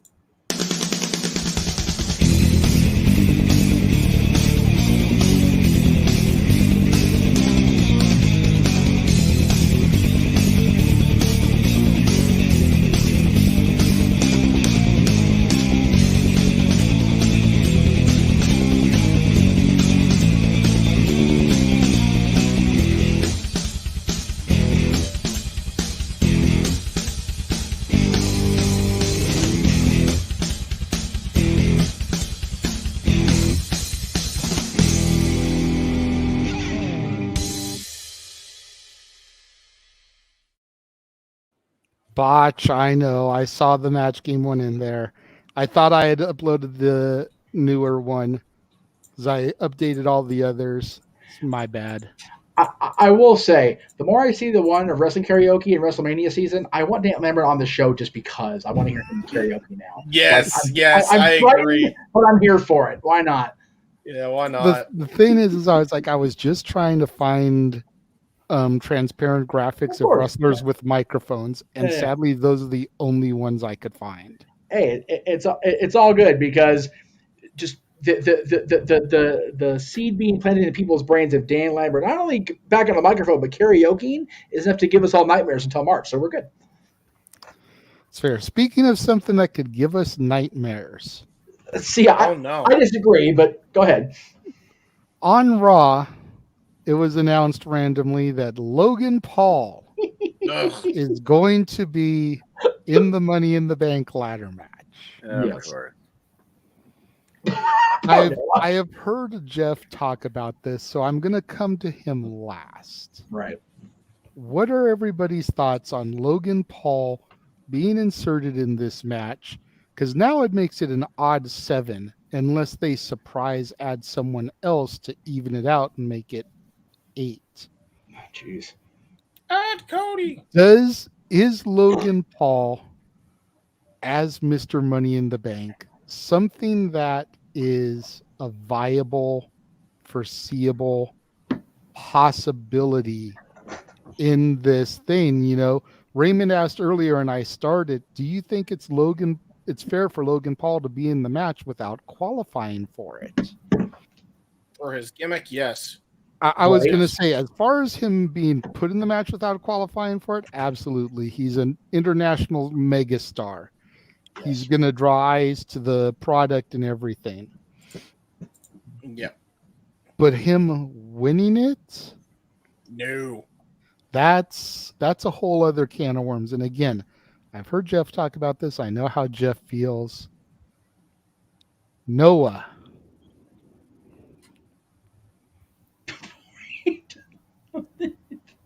What does the simple man think about this? You want me to hate the men's Money in the Bank more than I have the last few years? Like, seriously? You talk about a hostage situation. Logan Paul would fuck this thing more up than Brock Lesnar did with the Brock Boombox, and that gimmick got over because Brock usually don't show a character like that. As far as this goes, there's only one person that deserves to win this men's Money in the Bank ladder match, and that's LA Knight. Anything less than that, the Money in the Bank is fucked. So, yeah, Logan Paul, viral disease, YouTuber, TikToker, fuck that engine. Big exposure on all forms of social media. Good for him. So, yeah, mainstream appeal, sell more Prime. Why do people drink that shit? Yeah, that's a thing. That's a thing. Because everyone loves watching Logan Paul. If nothing else, you'll talk about Logan Paul. Yeah, he draws attention. Good for him. Absolutely irrelevant to me besides that, considering everybody else qualifies. I guess if nothing else, he's at least actually announcing he's in Money in the Bank versus Brock Lesnar just coming in and swooping it in against Mustafa Ali that one year. So yeah, I'll give Logan Paul that freaking viral moment of Grayson Waller couldn't do it any better if he wanted to. So I mean, yeah, Logan Paul back. Shocking? Not really. SummerSlam season. And with Cody right now not looking like he's going to finish his story, I can see this leading to Logan Paul versus Cody Rhodes at SummerSlam at this point. Because why the fuck is Cody facing Dominic? How random is that? And we really don't even have a match. And she's a champion. Yeah, you remember that? I don't. Okay, so Logan Paul's in Money in the Bank. Whoop-de-doo. LA Knight better win. Otherwise, fuck this match. All right. Fair enough. All right. Before I throw it to James, ladies and gentlemen, the big baller in the house. Oh, Jesus. I'm on my break. I figured I'd pop in for a bit. Good to see you. Big G We'll go with the ahead and shit we'll view. throw I to dig you it. next then because you're on a limited time. We're discussing Logan Paul being put in the Money in the Bank ladder match. Your thoughts? Don't get me started on that. Yeah, he's only got a half hour, Jay. No. It's all good. No, I figured that's what he was gonna do when he came on Raw.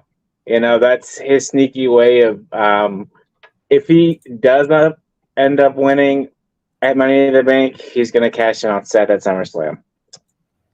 That's how I see it. But in my brain says Logan Paul, my heart says LA Knight to win Money in the Bank. Because LA Knight is so over right now, it's not even funny. And that's organic shit. Yeah. Yeah. So, but yeah, I mean, Money in the Bank should be a good show. So we'll see who wins. Are you guys talking about the women's too, or just the men's? Or just Logan Paul? We're just talking about Logan Paul. Oh, okay, yeah. But you know what? I drink Logan Paul's prime drink, so I support him. There you go, man. That way too. There you go. Well, it's good to see you, Big G. I'm glad you're able to pop in, even if only for a few minutes. James, what are your thoughts? Oh boy. So I've been okay with Logan Paul, unlike most people, but yeah, I don't think he should win. I'm okay with it because I think that his character, yeah, he's the spoiled rich kid. That's his personality IRL, so makes sense. Why not? Yeah. Yes. No. Exactly. So yeah, it makes sense. It makes sense for him to actually get this. I'm just glad that they actually had a proper character, right? That they could actually put that on to make him even more hated. Right. And it actually gets some good heat in that regard because, man, how many times did they just randomly put in people in the Money in the Bank match with no repercussions, no consequence, anything? And then it's just like, what made you deserve to get the Money in the Bank shot? Why you get it? And then there's no reason given. Here is the reason given. Logan Paul is spoiled. That's the reason. You know, it makes sense. So I'm cool with it. I'm with Jeff. I'm not against it. Well, I don't know if everybody here is with Jeff because from what I heard, Jeff is fine with Logan Paul winning it. Oh, well. Go ahead, all the Meekum. time on Impulsive on YouTube. So, again, let me just be clear that I stand by what I said earlier when we were talking about Trish being in it, and that it should be talent that's not getting, enough of a rub from creative or whatever to have this ace in the hole. But think about the idea of WWE and how much more aware of their brand and where it goes than they ever have been in their 60-year existence, right?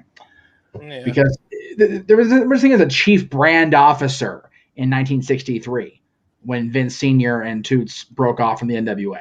It just wasn't the thing back then because it didn't need to be a thing back then, right?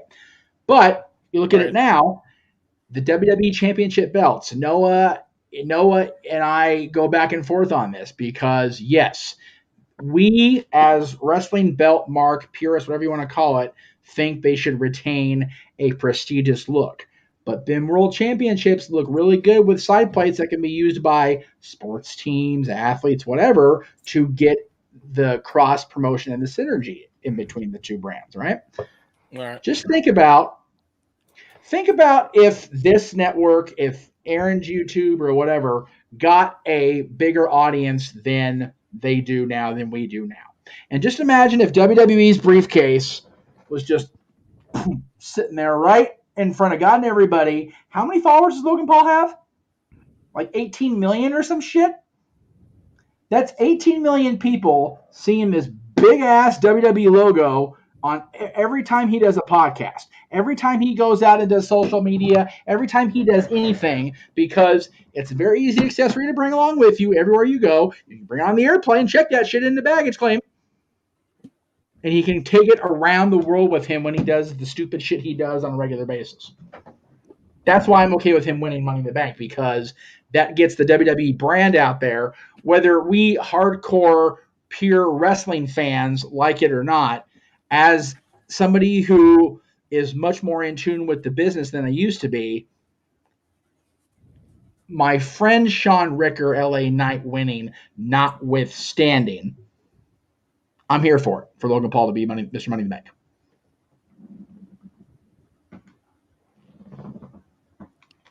Just to point something out here, while Jeff went on his thing, his little diatribe there, I went to Logan Paul's YouTube channel.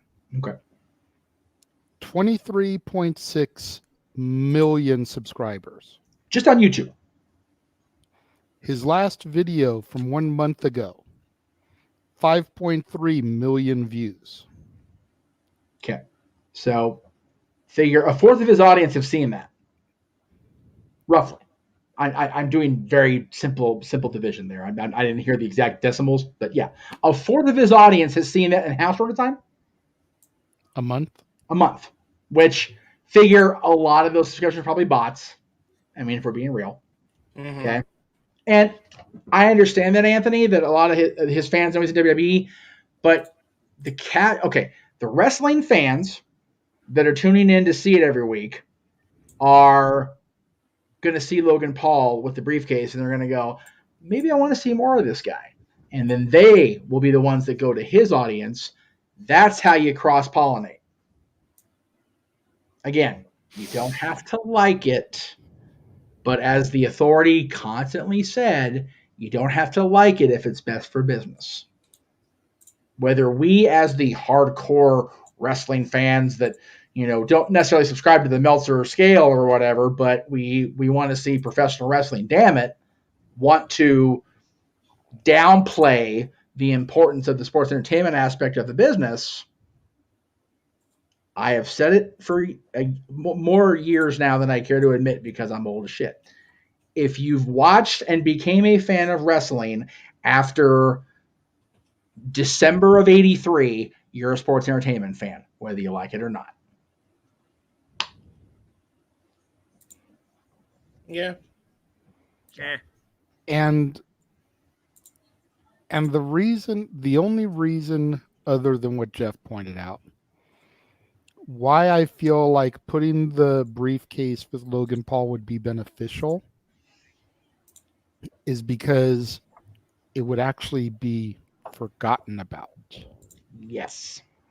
You wouldn't have Austin Theory, Otis, The Miz, insert name here, on TV every week with that briefcase. Logan Paul only shows up for big shit. Yep. So whether he's going to cash in and win or lose, right. And let's be real, if he's cashing in, he's probably going to lose because he's not going to be, someone that's there to defend the belt all the time. Yeah. I don't think he's winning if he cashes in. Let me be clear on that. Yeah. But you forget that it's there so that when his music hits and he comes out, it's like, I forgot Logan Paul had that shit.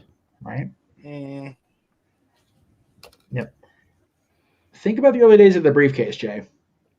When Edge cashed in on John, that pay-per-view was over. John had survived the chamber. He'd gotten through all the adversity. Vince walks out. He says the words cash in, and we go, oh, shit, that's right. And then Coach, people shit on Jonathan Coachman. I don't understand it. Well, now we don't know why Edge got disqualified earlier. It's like it's the master plan, the ultimate opportunist. He would have cashed in no matter who survived that chamber because they knew the chamber was going to kill the guy. Mm-hmm. 2007, when he defeated Kennedy to get the briefcase back, you could hear Bradshaw, no, Edge, damn it, not this way. It's like people didn't expect it because he was on Raw. The world title was on SmackDown. It was that surprise element. Even as recently as Rollins. Man, people, ask Aaron and his wife at the time. They were in the crowd. People lost their goddamn minds when Rollins came down that ramp. Money in the Bank has been lampooned since 2017. Baron Corbin. Holy God. The Carmella fiasco with Ellsworth. Every Mr. and Ms. Money in the Bank since then has kind of been like, oh, that's right, we still got that match. But if you take the element off television, and then, like you said, Jay, that is a valid point, partner. I love that shit. You hear that music, you go, oh no. Like you get the oh shit when he comes down that ramp, like, yep, this guy's done. And he does an Edge style cash in, whether he wins or not. You had that sense of dread, like, oh my God, are we actually going to see this numbskull become the WWE or World Heavyweight Champion? Oh my effing God, please don't let this happen. And you get invested, and your freaking goosebumps raise up on your, and you get pissed off, and you're like, oh God, not this motherfucker, no. And you get invested in the product again, even if it is for that 5 minutes, because then, God help us, if he wins, we're tuning in the next night on Raw. Because we want to hear what this new champion who doesn't belong has to say. 100%. Without question. And ain't that point great? Double J. J. Williams. Love you know. I have a rebuttal. Go for it. Okay. This is the last topic, so after this... Oh, perfect. Oh, perfect. Dude, that's great for me. My rebuttal to this is, I think if it would have an impact on the ratings and other stuff, it would have by now. It has a little bit, but not by much. To be fair. Because, I don't think that Vince McMahon, Endeavor, Paul Levesque, Triple H, fuck it, I don't care. Hunter. I can never say his damn last name. Doesn't matter.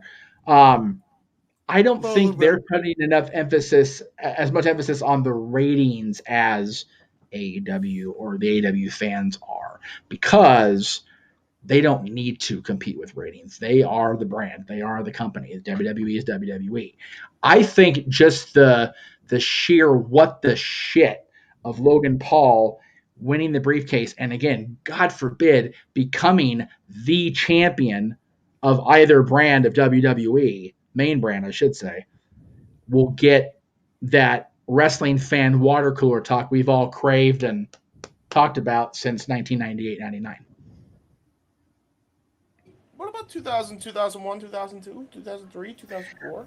I mean, no. I only say those years because I think by the end of 98, early 99, the war was over.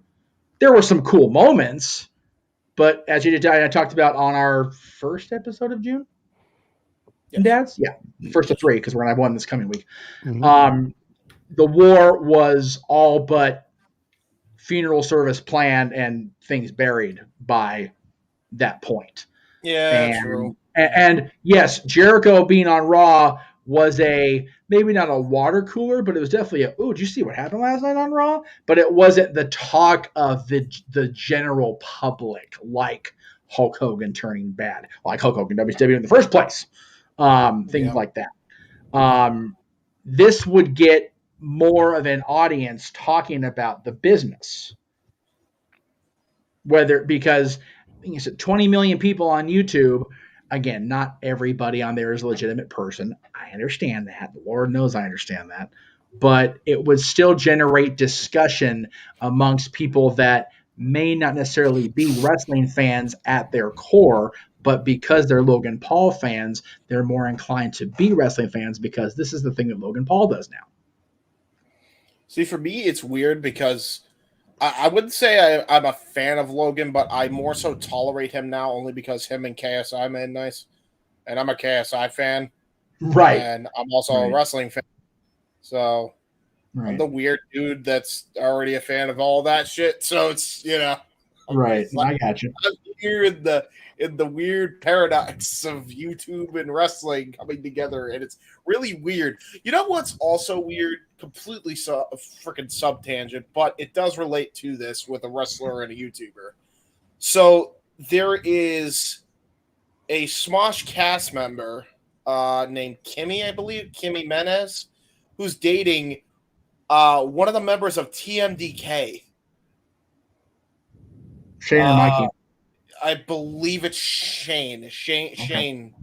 So what's his new name now? It's not Shane Thorne. What's his name now? Not Shane Haste.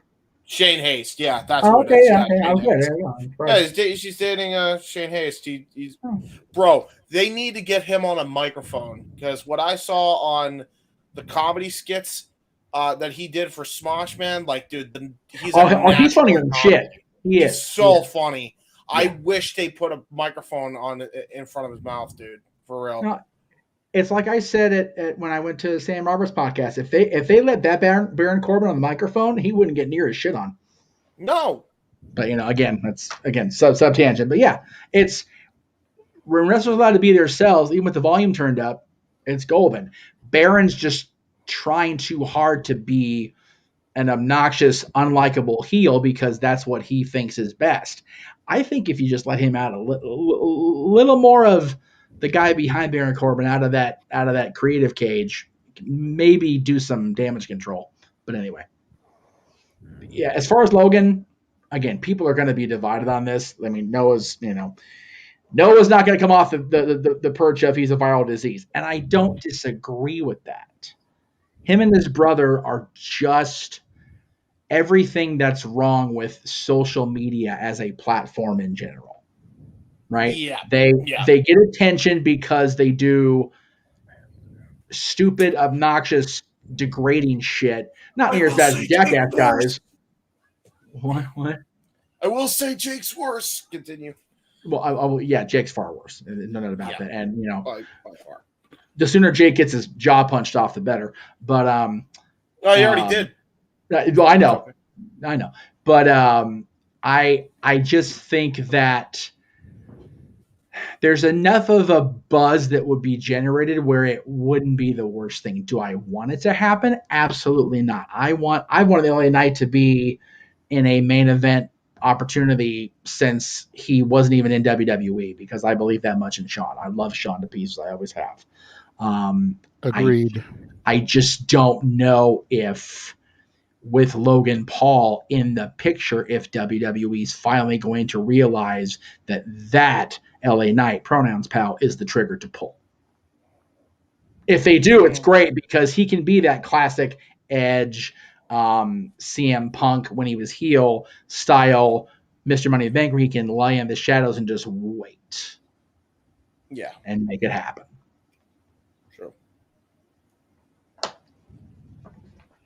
Without coming off so divisive to the audience, because the most of the pressing audience, well, they might not like wink wink the character LA Knight. They respect the shit out of him for what he's done and what he's gone through. Yeah. And I'll say it until I'm blue in the face or more purple than my king shirt. When you get the endorsement of a Hall of Famer like this, you put some fucking stank on the name, kids. Oh yeah. Sorry. No. Exactly. Sean Ricker and even Brian Cage, even though he and I didn't always, see eye to eye, those two guys were the last two guys that Percy went, okay, these guys are the future of the industry. Brian's had a little more of a stutter step because, of his issues and, not exactly being a people person with his bosses, but him and Sean Ricker both still have so much upside for me. Mm-hmm. True. But I digress, much like Noah. And ratings are irrelevant. We know. We agree. We've been agreeing. It's okay. Yes. Yeah. During that, we did get a super chat from Big G to your channel, Jeff. Thank you, G. Appreciate $5 that. super chat saying that he loves us and he has to head back. Yeah. Yes. And yeah, just imagine if LA Knight, and I'm going to totally steal Anthony's chat here because I agree with it wholeheartedly. What if he were to cash in on Seth? We always talk about, Seth needs a long run. No. Seth needs a long feud to occupy and re-elevate that goddamn architect back into blueprint drawing mode. Him and LA Knight for the rest of this year after SummerSlam, after LA Knight does him dirty and cashes in, fucking take my money. Jesus. Yes. Yeah, could be good stuff. No. Not yes. Yeah. Yeah. Yeah. That's right. Seriously. We digress. Hunter and Vince, let me talk to you. Dummies. I'm not calling you dummy. Yeah. I still had that app for the longest time before they finally discontinued it. I was so bummed when they did that. I was mad. Oh, well. That shit was funny. That dummy button. Oh, my gosh. Dummy, yeah. Oh, yeah. So much good out of him in there in a time where Impact Wrestling was just the drizzling shits creative. Him and EC3 before EC3 left his cotton picking mind. Right? Seriously. Good grief. God, just think, Derek Bateman and Sean Ricker, two people WWE just had no interest in whatsoever at their infancy. If they could have got more of an audience and better things to fill out the other 2 hours of Impact, my God, they still could have had a serious run. Jesus. Brother. Yeah, trouble for everybody else if they'd actually done anything with it. Yeah. Mm-hmm. But anyway, we digress. We're being retrospective. We're trying to go to break here. Missed opportunity. Speaking of retrospective. Want to take this one last commercial break before we come back and we really hit the shills, get out of here for this evening. This is a new trailer. Ooh. Something that people haven't seen a million times before. Oh. This is what is coming up beginning July 1st in the members only section of the Casa D18 Studios. Yay!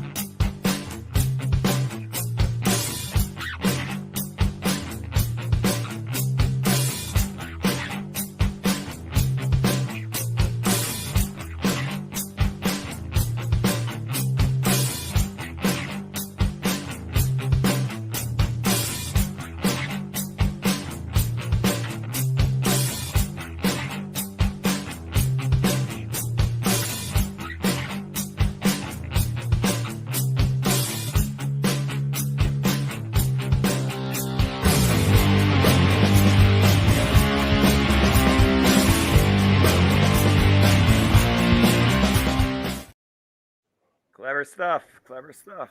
Dude, that graphic, the way I laid it out with the $5 behind it, and the fact you can see the $5, which is what the cost is, by the way, folks, so distinctly, dude, that is the best one you've done. Yeah, that was fucking awesome. Thank you. That looks great. Please send me that. I will show that off to everybody on that damn roster at that show tomorrow. Definitely will. So that is the end of our broadcast for the day. We will go ahead and we will begin the shills. James, you PM'd earlier saying that once the shills were done for you, you needed to bounce out because you got a lot of stuff going on tomorrow before we open the forbidden door. So I'm going to go ahead and let you go first. That way you can dip out while me, Jeff, and Noah wrap things up. All right. Well, I'll share my screen. I'm probably going to go like 15 different places on my graphics because I believe it or not, as we were on the thing, I'm like, all right, screw it. I'm not going to get another chance to do it. And Noah's multitasking, so I might as well pull on Noah. I actually updated the graphics finally for my promotion, so I was doing that. Here is the updated graphics. So, Owen the Talkinator Studios is finally a part of FTW Productions full on their series premiere, Owen and AJ Talks, debuting this week. The first episode available right now, the Ben 10 guessing game, featuring AJ Talent and Owen Finch. They break down Ben 10. If you are a fan of Cartoon Network, Ben 10 was the shit. And also, if you are a fan of shitting on animes that absolutely completely lose the plot, especially when we're talking about Ixnay the Cest in A. Kiss X Sis episode 2, which for some reason is like Owen's most popular review ever because they just shit all over it and people got mad because people are weird. Kiss X Sis episode 2, they're going to be shitting all over it again. So if you're looking forward to that, there you go. Also, welcoming officially, finally, to the FTW family. Zero Entertainment and Color TV both ran by Mr. I believe he goes by Kano Miller on his CAW league. So Kano Miller running Pro Wrestling Universe and Frontline Wrestling on 2 different wrestling games respectively. So we got 2 new CAW leagues a part of our CAW leagues. Scan these QR codes as we go along. Exactly. Scan the QR codes right now. I could do this. I could do this voice on the spot. I have no friends. Sorry. I had to get that little. Funny. No, you're not. I'm not funny. I don't know what you're talking about. I'm not funny. You can check out for retros. We have updated that as well. Royal Rumble 98, Judgment Day 2000, and Money in the Bank 2011. Those are the 3 retros that are the most recent. Coming up soon will be NXT TakeOver London in preparation for AEW going all in London. So that will be the next London show that we do in preparation for that. And also a Raw Underground retro that Owen and Chris are doing because they hate themselves for some reason. I can't explain it. You can also check out the Wrestling Rundown starring myself, Noah Foster, Owen Finch, and JJ Williams. This episode was crazy fun, even though Noah and I were both dog-ass tired because we didn't get any sleep in like the last 24 hours before we went on the air. So, you want to see us sleep deprived, go watch that episode. It's freaking fun. You have to do all my gimmicks, guys. Jesus. Exactly. And then last but certainly not least, here's a little updated watch-along event trailer. Finally updated that as well. Might have to squish Steve Macklin to just kind of center it a little bit, but Impact needs to actually put proper posters of their pay-per-views, especially this is their how Impact bad it's gotten on our watch-along schedule. There's so many QR codes for our watch-alongs alone. Exactly. We got this one. We got this one for Forbidden Door. We got this one for Double or Nothing, which is the last AEW one. We got this one for Night of Champions. And we had this Battleground one. It's members exclusive. You can check that out. It is Judge's channel. And this is the one on NoDQ.com, AEW Collision premiere. Go check it out. It's great. Noah's never gonna sleep again, and Jeff's taking his Philly money for a brand new mattress so he can. Anyway, yeah, there you go. But yeah, those are the most updated graphics. And yeah, I think I'm gonna be uploading the Simply Predicting graphics, and then we're pretty much all set and ready to go there. So good shit. There you go. That's what I got coming up. You guys can follow me on YouTube, youtube.com/user/jhebertside95. That is also my Twitter handle at jhebertside95. That's where you can primarily find content for everything FTW Productions as of right now. Are you active on your Instagram at that handle, or am I just tagging some dead account at this point? You are tagging some dead account at this point. The account never existed. jhebert95 existed, but for some reason they suspended my account. I assume due to a copyright claim of music, but Got it. I will see tagging going forward. Cool. All right. Yeah. I will cease sending you Instagram reels that I think are funny. You were sending me Instagram reels on my dead account? Oh, shit. I don't know. Maybe it's the ones you've been sending me. That's all right. Yeah, I mean, sometimes I shoot Noah some, if I find something funny wrestling related, and I would shoot them to you too, and I would hear nothing. Yeah. Yeah, that might be why. Yeah, if you want to send me wrestling reels, best way to get a hold of me is on freaking Facebook. Probably I'll be able to check them out there. But anyway, yeah, go check them out on check me out on Twitter and YouTube primarily. That's where you can find me. And you can also find FTW Main Hub, which is youtube.com/@FTW Productions Main Hub. That's where the new Main Hub is going to be going. So everything that's on my hub right now, that's going to be moved over there because Owen was kind enough to give me his old CM Brothers account to put all the content there. Our first episode is going to be of the Mistress Audio. It's going to be the best of FTW Productions. That autism story that I did ages ago is going to be the first one that we release. So be on the lookout for that. That'll be in a few weeks. And yeah, until next time, I guess I got to do my I don't really have a catchphrase because I'm never usually the one to close out anything. So I guess we'll see on the Jay Hebert side. It's been a while since I did that one. There you go. I got to do one at some point. Fucking hell. Sounds good. Yeah. We will see you tomorrow for the coverage of Forbidden Door, brother. Thank you for popping in, man. No doubt, man. See you guys. Have a good night, James. And then there were 3. Yes. And no, I'm not on the Titanic submarine. By the way, that story got wiggy in a hurry. My God, was that tragic. Just finding out in the news that it imploded immediately and it was instantaneous was so much better than the speculation the news was making. My God, that was horrible. Anyway. That's a hot take. You know, I don't disagree with it necessarily. I mean, if they're going to keep it an even number, because the women are at a solid 6, they're not going to increase that number anymore. But if they want to keep the men's even, just have Drew come out of freaking nowhere like Brock did. I'd be okay with that. I mean, hell, we threw out the Money in the Bank match from last year for the men's because Austin Theory was added as wild card at the last moment by Adam Pearce because he lost the United States Championship.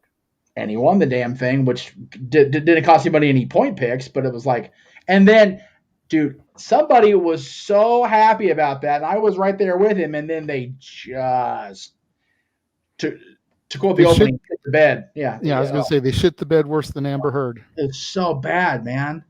And dude, you don't have to like Theory. I know JJ and I do, but man, there's another one that because of the initial reason for the push, that kid got done dirty as fuck. Yep. I mean, he's U.S. champion now. Cool for him. But, what does U.S. champion mean after you've cashed in for that title and lost? Yeah. And like I said a bunch of times, man, you squandered away an opportunity last week on SmackDown when Jimmy and Jay finally laid Roman out. A-Town down. Yep. If he saw the briefcase, oh man. I could just hear them. Oh my God, Austin Theory is going to cash in his briefcase. Even if he lost, it still would have been a much more monumental thing than a freaking throwaway, on Raw for the U.S. title. And he would have been the longest reigning Money in the Bank holder almost an entire year. Yeah. Yep. Dolph still right now, I think Carmella is the record holder at like 280 days. Yeah, because Carmella went through the SmackDown after Mania after winning it. So, which again, you have Charlotte end Asuka's streak, and then she loses the very next televised show. Yeah. It's more Money in the Bank, what the hell, since the Carmella Baron Corbin year. Yep. Oh, anyway.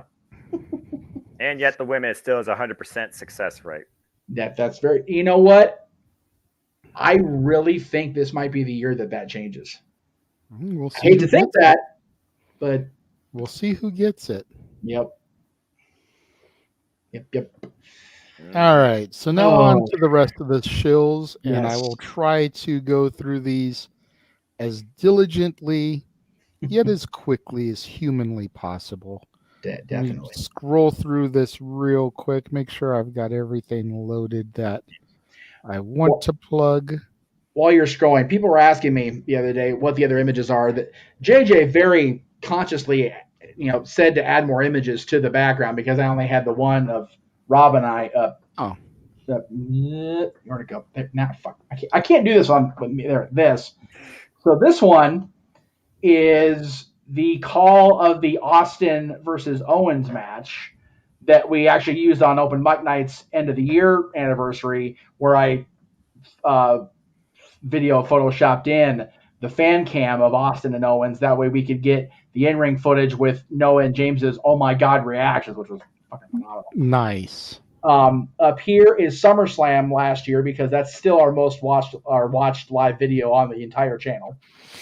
And I see Sasha Derevko. And then there's this mucker further down here, the bearded representative Jeff Meacham. With the honey cat, honey jack, the pussycat American. Promo that was part of the clusterfuck episode of After the Bell. And then I just put the logo here just because. But yeah, I had everything empty. And JJ's like, dude, you say this is the thing you're proudest of even now as an interviewer. throw it up there. You've got a bunch of blank backgrounds. Might as well use the. I'm like, you know what? He's not wrong. So I just kind of threw shit in there. Yes, this one over here is empty, and the one behind me is empty, but I think it still balances out pretty good. And this one right here is blocked, but it's funny. I'm basically gonna try to have the 2 next watch-alongs coming up on either of the quote-unquote big screens. So. Gotcha. Clever. Gotcha. For everybody that was asking over the last week, that's what's in the studio is the gems of the past and what is to come. Anyway. That wasn't on one of my shows, or I would totally do it. That is completely Aaron and Virtue's shtick, and I let them have that. So yes. All right. Yeah. So moving on to the shills. Yes. Make sure you follow your barkeeps on Twitter at Hathaway Lou, at LBStatKid1977.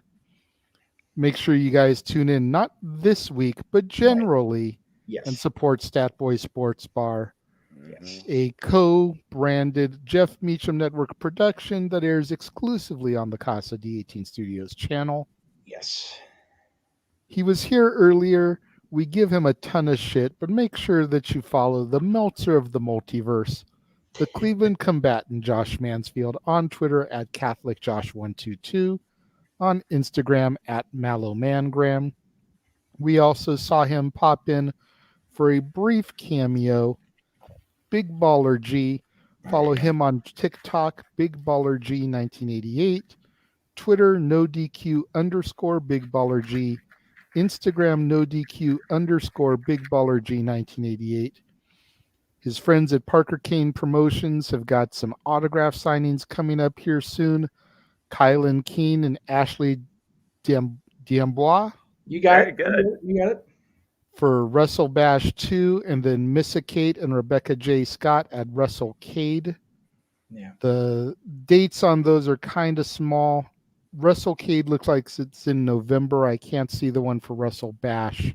Thanksgiving weekend for WrestleCade, August 20th for Wrestle Bash 2. Okay. Also, I want to really quick shout out Ashley's sister, Sarah D'Ambois, who I met with Ashley on the Jericho Cruise in 2021. She actually just graduated. She's the newest radiology therapist of the world. So congrats to Sarah if you're watching out there. Yay. All right.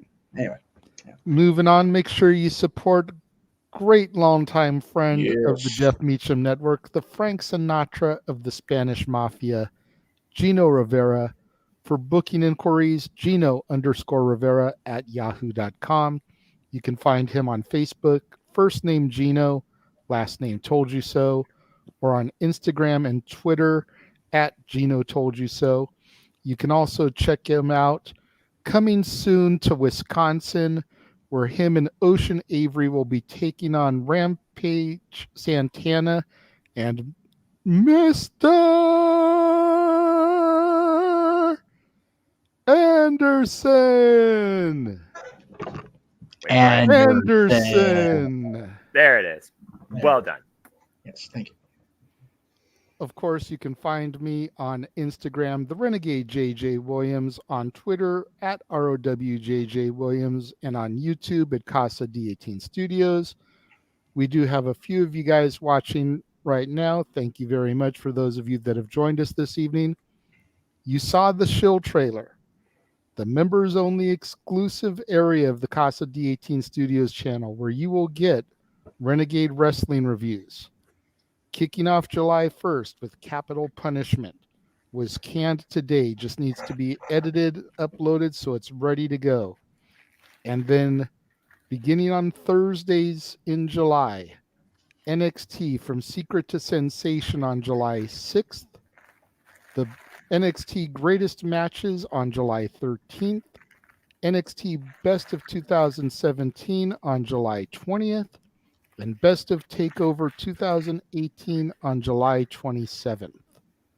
Also on the community tab for members only members, we have polls going up as far as which Money in the Bank ladder match you want me and Noah to do a retro call of. All the polls have ran their course. Going to give a couple more days, and then I'm going to start rerunning the winners until we narrow it down to one match. All right. And that match will be some point in July. Obviously, it won't be in time for July 1st when Money in the Bank is, because there's quite a few polls right now that have ties. So we're just going to have to run it back until we get down to one more match. Right, Christian? Yeah, let's not bring up 2011 match with him and Randy Orton ever again. And it's, Yeah, I just had to watch the freaking Capital Punishment match. God, I'm so sorry. Make sure you tune in on Thursdays for Throwback Thursday, where we present all kinds of classic content from a Simple Man brand, Jay Hebert Side 95 and FTW Productions, NoDQ.com, the Jeff Meacham Network, and of course, the Casa D18 Studios. Make sure you tune in tomorrow for the War Zone prior to Forbidden Door. And then on Monday, we begin our final week of Johnny Depp movies as we celebrate his 60th birthday. Jesus. This week we've got Finding Neverland, Public Enemies, and Transcendence. And new release Saturday for next week will be The Flash. The Flash was originally going to be this week's new release Saturday, but due to time constraints, money, etc., I flip-flopped weeks. And Flamin' Hot went up today. Which is only a bummer because Flamin' Hot's a Disney thing, and you're starting Disney month on July 1st. So just kind of... That's why I was going to do it, but it was what it was. Thankfully, it was already there for viewing. Right. And I was able to get my shit in. That's right. Brian Cage that shit and get her done. This Friday. Yes. Or are we filming it Tuesday? I'm lost now. I forget how we're doing this. Are we still doing this live? Are we doing this Memorex? Yeah. Talk to me, Meacham. So, okay. I'm supposed to clock in at Disney at 5 on Friday, which would be 8 o'clock Eastern before SmackDown. So my thought process is it's a joint list of the top 10 NWA World Tag Team Champions of all time. This is going back to the just before the Crockett era of the NWA was the primary output. So all the way up through now, full spoiler, we don't include anybody post TNA because I felt, in discussion that the post TNA champions really didn't grab the attention of the world like TNA and prior. If we keep it a joint list, probably just because they didn't have the platform, if we're being honest. Right. The only team that I really wanted to bring up in contention, and if you want to grab an image, we can throw them as an honorable mention because I concede your point. Right. For personal reasons, is the Real American Heroes. And if Carl and Joey had Joey Ryan. If Carl and Joey had a bigger platform, I would have agreed with that 100% because they were ridiculously entertaining as World Tag Team Champions. And I actually got to meet them as champions. Granted, I've known Joey for years. I have a ton of photos with him. Yes. The only picture I have with Carl, and I have both of the tag straps in the picture with them. Yes. Yeah. And Joey's hair is like Bermuda humidity huge. It's ridiculous how big his hair is in that picture. Anyway, it's awful. But yeah, so the plan as I see it now, as long as I can find a way backstage or prior to going backstage at Disney, is to do it live. If it doesn't work out, we can try to record it one day during the week. Either way, 6 o'clock Eastern, Friday afternoon, Friday evening, it'll be there, brother. Sounds good. If you guys enjoyed Dattila tonight on the broadcast, make sure you subscribe to her channel, The Rangers of Wrestling. She has her recaps of all of this that went up this week. Her Raw, Dynamite, SmackDown, Rampage, and Collision post shows, all of which were live. So if you guys enjoyed her and you want to hear her talk wrestling more, again, subscribe to her channel, Rangers of Wrestling. And once Aaron Rift is done, because he usually does his stuff to the East Coast, make sure you tune in and check out Dattila's coverage as well. Yes. Speaking of Aaron Rift. Yes. The No DQ review, generally on Sundays. It won't be tomorrow, obviously, because of Forbidden Door. Right. The review will be on Tuesday this week at 4 p.m. Pacific, 7 Eastern, because they're going to do predictions for Money in the Bank on Thursday. At in the 8 o'clock time slot. Yeah, it'd be 7 o'clock. Yeah, And because again, Aaron hates us. And then, per usual, he's got all his standard recaps coming up this week. We need to Yes. get an updated graphic so that he has Collision on there as well. Well, I don't know if he's going to do Collision every week, to be fair, JJ. No. I do have a Collision one. I just didn't send it for the Shields for tonight because he won't be doing it next week because Collision will not be live next week. Okay, so he's only going to do Collision when it's live? That is correct. Okay. Makes sense. That is correct, which is why I'm happy Tatilla's doing it no matter what, because we do have a recap of Collision going up one way or the other in the multiverse, so that makes me happy. There you go. Yes. This week, unfortunately. Still have it in here. Yes, there will be no Talk Wrestling on No DQ this week. That's true. You'll still be doing it. It just won't be on No DQ. Right. So yeah, it's going to be one of those days that if we do end up filming Dad's, Jeff's going to be up and just be working all day Tuesday, which is fine. Tuesday, 10 o'clock, 10:05 Eastern, 7:05 Pacific, after the NXT East Coast feed on the Jeff Meacham Network, the Casa D18 Studios, the Noah Foster channel, the Superman brand, and the J Hero side of things. And this will be the last week that's only on those four, because after Money in the Bank, I'll be back on the Greg Cherry brand. And with any luck, WWE will stop messing up everybody's schedule, and I can go back on Tuesday on NoDQ.com after Money in the Bank as well. So we'll see. Speaking of the Greg Cherry Show, let's see, Wednesday this week. I should, wink, wink, should be on the show this week. But Greg Cherry and Matty Laws will be on Wednesday, 7 o'clock Eastern, 4 Pacific. Matty, who his schedule unfortunately changed, we were going to lose him. We actually have him for the entirety of this month. So this coming Wednesday, he'll be on again. Greg Cherry Show is kind of a mixed bag. We talk about sports, talk about wrestling, we talk about life. We don't talk about politics because that shit's a work. Buy that shirt from Greg because politics are bad. Okay.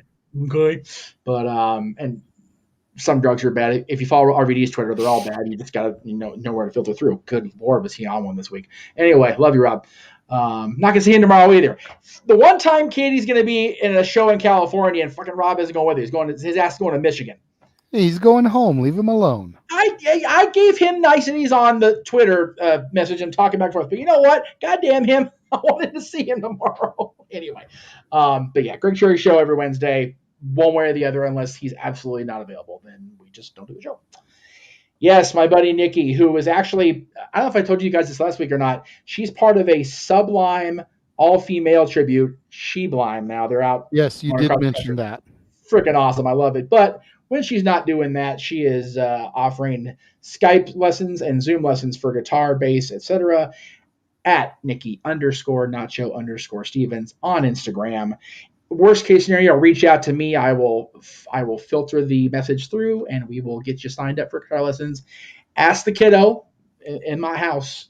We can vouch for her amazing guitar instructions. There you go. All right. I do believe, even though the date is messed up on this. Oh, okay. Well, the date is right. The day is wrong. Yes, the day. I actually sent you an updated one during the week. I don't know if it actually went through, but yes, tomorrow. It's okay. Tomorrow, June 25th, because they can't just keep things on one day or the other weekend. They got to mess with my already fractured brain, bastard. Tomorrow, Sunday, June 25th, 7 o'clock Eastern, 4 Pacific with our coverage. They'll be on the air at 8 o'clock with the pay-per-view, but of course it's a 0 hour. They have 14 matches, I heard, scheduled for tomorrow, Noah. Yes, they added three. They added 3 more matches on the 0. The 0 has 4 freaking matches. Have fun producing that one tomorrow, brother. What time does the 0 hour begin? 7 p.m. Eastern Standard Time. That's what I thought. So we will go live at 6 p.m. Eastern Time. Oh, geez. Okay, wow. That way we can give a little bit of a preview, because with 14 matches, there's a lot to talk about. Damn it, Tony. Why? It's going to be bananas. We'll try to only cover the major matches on the pre-show, because we're not going to have time to get through 14 matches. Not with the big panel anyway, no. But yeah, even if it's just the 3 of us and it's just me, you, and James, there's no way we're going through 14 matches in 1 hour. Depending on So- who's on the panel, you'll be lucky to go through the 5 most important matches on this show. Yeah. He's And crazy. He's freaking crazy. if you're on at 6, which is 3, I should be able to be part of at least the pre-show part of it. I'm not.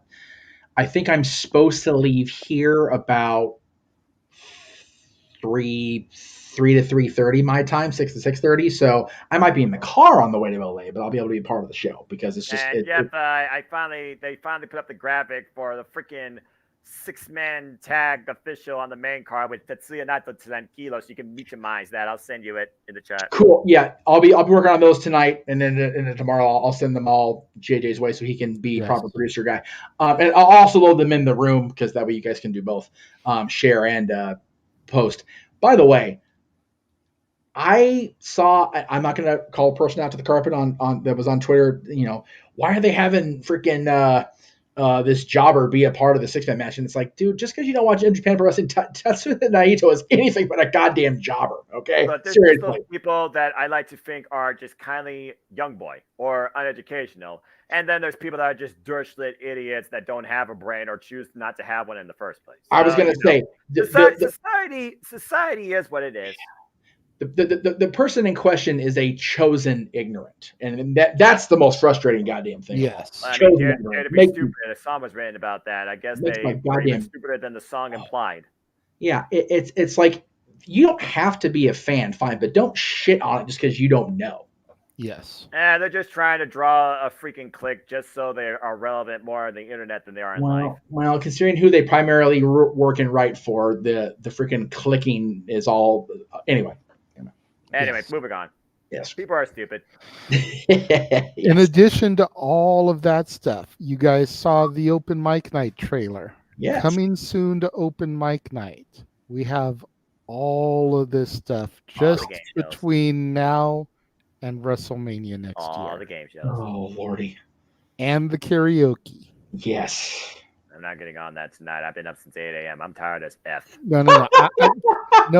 Noah, I'm not saying it to try to rub I you know the you're wrong not. way, but it is part of the shill. Yes. We've got to I promote get it. it. I did promotion. It's a promotion. I So, get it. so next month, July, we're going to have our version of the pyramid. Yes. I'm still looking forward Due to that. to shenanigans and circumstances beyond our control the other week during match game, Yes. it will be a civil war as brother and sister Emmanuel and Arlene Dominguez face off against one another. Yes. Oh, The boy. winner of that will then face the reigning champion Natalie Williams, my daughter, Yes. You're in welcome. Lingo in September. Yes. Nice. And then from that point forward, whoever the winner is will get to come back for Haunted Hangman, and then we'll just continue finding a new contestant to go up against her. With the exception of February. Yes, because that's going to be the company heads, if you will, assuming that everybody locks in a position. Yes. Yes. Coming in August, we're going to have the open mic night karaoke night where we do our British invasion theme as we head in towards All In. Ringo Starr, not the singer. He was the drummer of the band. In November, we're going to have the Disney karaoke. Yes! December will be our second annual Christmas party. Damn it.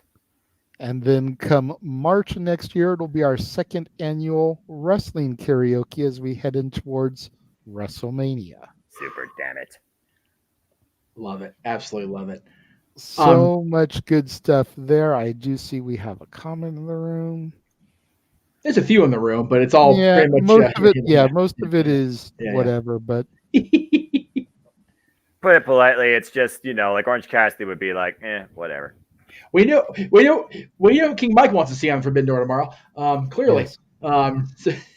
Noah, we're gonna begin your shills here, and do note I have 4 graphics for you to discuss, so don't just immediately throw after your initial. That's fine. Simply follow me on primarily the Twitter and YouTube. I'm Foster1916. If I have a picture that will tell a story, you'll find it on Instagram. But until then, Instagram's pretty much irrelevant, except for communicating with Barney and Mayo because I know they don't have Facebook. Appreciate you both. Find my simple YouTube channel in Foster1916, the Simple Man brand. For all your city predicting videos that are live, for all the simple takes, for updates on leagues, for your choice in a simple assessment after each big wrestling show, and of course, much more. As I'm approaching. Speaking of simply predicting. Yeah. Good God. God help me. The summer of simply predicting, as you see before you. We just did Forbidden Door yesterday. JJ was part of that shenanigan. Bye Zero. Welcome to the simply predicting family. And of course, Almost coming up this 3 Friday's hours. Money in the Bank. JJ will be part of that, along with so far Christopher Rotz and Jeff Chadwick and me. 2 spots remain. And then we go from there, as you can see, right around the horn. You know what? If they are available, Noah, and I do have one more graphic for you, but if they're available, I say we get Meacham and Dattila to do Money in the Bank. If it works for them at 5:15 p.m. Eastern Standard Time Friday, I welcome both with open arms. So that's 2:15 our time, Jeff. Hey. Wait. I'll be not at work yet. I'm there. Hey, excellent. Let's see if Dattila can join the fun. Also, of course, as I alluded to, we not only predict the shows, we review them. Whether it's me and JJ, or me and James, or me and another party, and I'm going to try and see what I can do about Impact Wrestling. Stay tuned, of course, for a simple take, an extended post-show discussion later on in the week, usually live, but sometimes recorded, on the biggest shows, primarily WWE, AEW, maybe Impact Wrestling will become a thing. Stay tuned. Forbidden Door, tentatively Tuesday night. And maybe even NXT, even though it's not my NXT, damn it. Maybe that'll be a member exclusive, but I digress. This is my NXT. That's right. right. I digress. I know. Jesus. I honestly just made that the other day because Jeff was kind of putting the idea out there into my head that nobody in the multiverse does a review of NXT. Aaron doesn't cover it. Dattila doesn't cover it. And since it's my NXT, damn it, why don't I review it? Yeah. I mean, yeah, it makes sense. Let's see what happens. So, do we have the 2 I sent you during the course of the show? You did send them. I did upload them. Where did I put them? I don't know. I didn't do it. Give me a second to scroll through. I'll go ahead and... It's okay. I'm not finding them. Just give me 2 seconds and I will load them in because I did save them with intent to put them up. So I can totally build the one while you're putting them anyway. So there you go. In the vein of Noah's most favorite karaoke coming up in November, it's crazy. Happy heavenly birthday to Walt's brother, Roy O. Disney, the man who, if we're being honest, kept the company moving because he was in charge of the financial side of things while Walt was doing the creative stuff. So without Roy Disney, I'm certainly not sitting here as a cast member, nor is the company still going as it was, nor would there be a Walt Disney World resort because that was all finished under Roy's watch. So 130 today if he was still alive because goddamn, that's a long time. So be glad you're having a heavenly birthday, Roy, because 130 is goddamn old. So yes, happy birthday, Roy. Happy birthday, Mr. Disney, and we salute you at the parks and resort side of things of the company. Also, tomorrow, as you guys are getting your Melina's face is just completely blotched. I'm about to go move it. And I love how the graphic, and I'm going to give you WWE shit for this because they used a graphic of a belt that she never held, but that's okay. At the Globe Theater, home of Impact Wrestling's Multiverse United show at WrestleMania week, as well as the regular home of PWG, we will have Ultimate Women of Wrestling event number 4, Heatwave, GJJ, Heatwave in California. What a concept, right? Almost like somebody did that before. All these women will be involved in the process of the event, as well as Melina, who will be on commentary, hosted by Melissa Santos there on the microphone in the middle. I get to finally meet Tessa Blanchard. Holy shit. I get to meet Kylan King, Noah. Holy shit. Nice. I love it. I get to see Katie Forbes, who I haven't seen in over a year, and she's not bringing Rob, so poop on both of them. Lady Tapa, who I was a big fan of when she was in Impact Wrestling, she'll be a part of the card. The Renegade twins are going to be there. It's going to be a hell of an afternoon. Travis is going to provide the wheels for me and help me with camera work because I talked to Melina actually yesterday. She was doing a Twitter space while I was at the hospital with my pops, and she's gonna be live streaming out in the outside of the venue before the show opens up the doors. So it's like, well, I do that for a living anyway, so I'll just go with you. She's like, yeah, bring the camera. I'm like, well, shit, you're going to give me the invite. So I will be popping in during the course of the afternoon. If I'm already there when you guys start the pre-show for Forbidden Door, then obviously I'll pop in during. But I will do my best to not just pop in and be that guy, because I know when I pop in, it automatically goes on the screen and drives everything ape shit. So I will shoot producer man a message as I'm getting ready to pop in. But I figure give the people a little local perspective, because we talked about UWW a lot when it was debuting last summer. Just kind of fell by the wayside because a lot of poor communication and management bullshit that I'm not going to get into in public. But I get a chance to go and see people I haven't seen in a while, or meet people I haven't met. So Travis and I are going to go enjoy it, and we're definitely going to be talking about Forbidden Door while we're down there as the show goes on. So it's going to be he's not here, a banger of a Sunday across the multiverse of media. There you go. Well, if there is nothing else, gentlemen, I believe that'll do it for the evening. Yeah. Noah, appreciate you coming in late and hanging out with us as always. Look forward to your call tomorrow on Forbidden Door. Oh, Lord. It should be a hell of a show. I can't wait, but God help me, Tony Khan. 14 matches. Damn it.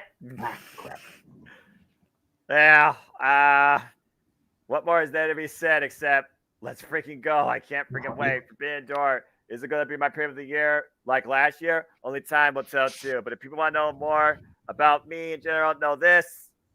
For I am just a very tired but simple man and a lifelong fan of professional wrestling.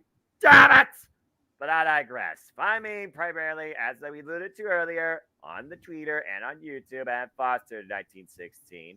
But again, there's so much come across the multiverse of media. Follow everybody here underneath this unique, wonderful family. And just as I always like to conclude and encourage you to remember too, that there are no winners, there are no losers, there are no betters, just fans with opinions for this passion we all share. At the end of the day, folks, support one another, respect each other, protect your mentality too, and trust your families, and just enjoy life and enjoy professional wrestling. It's as simple as that. And I'm with King Mike. At $50, 14 matches, I'm okay with. And you definitely get your money's worth, even though I already had my money's worth with the first match that was already announced, and then you had dream match, then you had this and that and this. Like, okay, enough. And then he did this on. I'm like, enough! Oh, Lord, that's going to be a long 4 hours and freaking at least 30 minutes, because the freaking post scrum is not scheduled till 11:45 p.m. Eastern Standard Time. Are you shitting? Oh, my God. Yeah. Mm-hmm. God, I think even we'll be done by then in LA. Possibly. Big freaking No DQ 200, where the concert started after y'all did and ended before y'all did. God, it's crazy. Anyway. God help us. So thank you all for joining us this evening for the Saturday night shenanigans that are Open Mic Night. For the simple man with the spectacular voice, Noah Foster. For the man whose name is still on the marquee, the West Coast Professor, Jeff motherfucking Meacham. I am your humble host and moderator, the Renegade of Wrestling, JJ Williams. Thank you all for tuning in, and we will see you guys tomorrow with our coverage of Forbidden Door. Have a good night, folks. Get some sleep, y'all. Lord knows somebody should.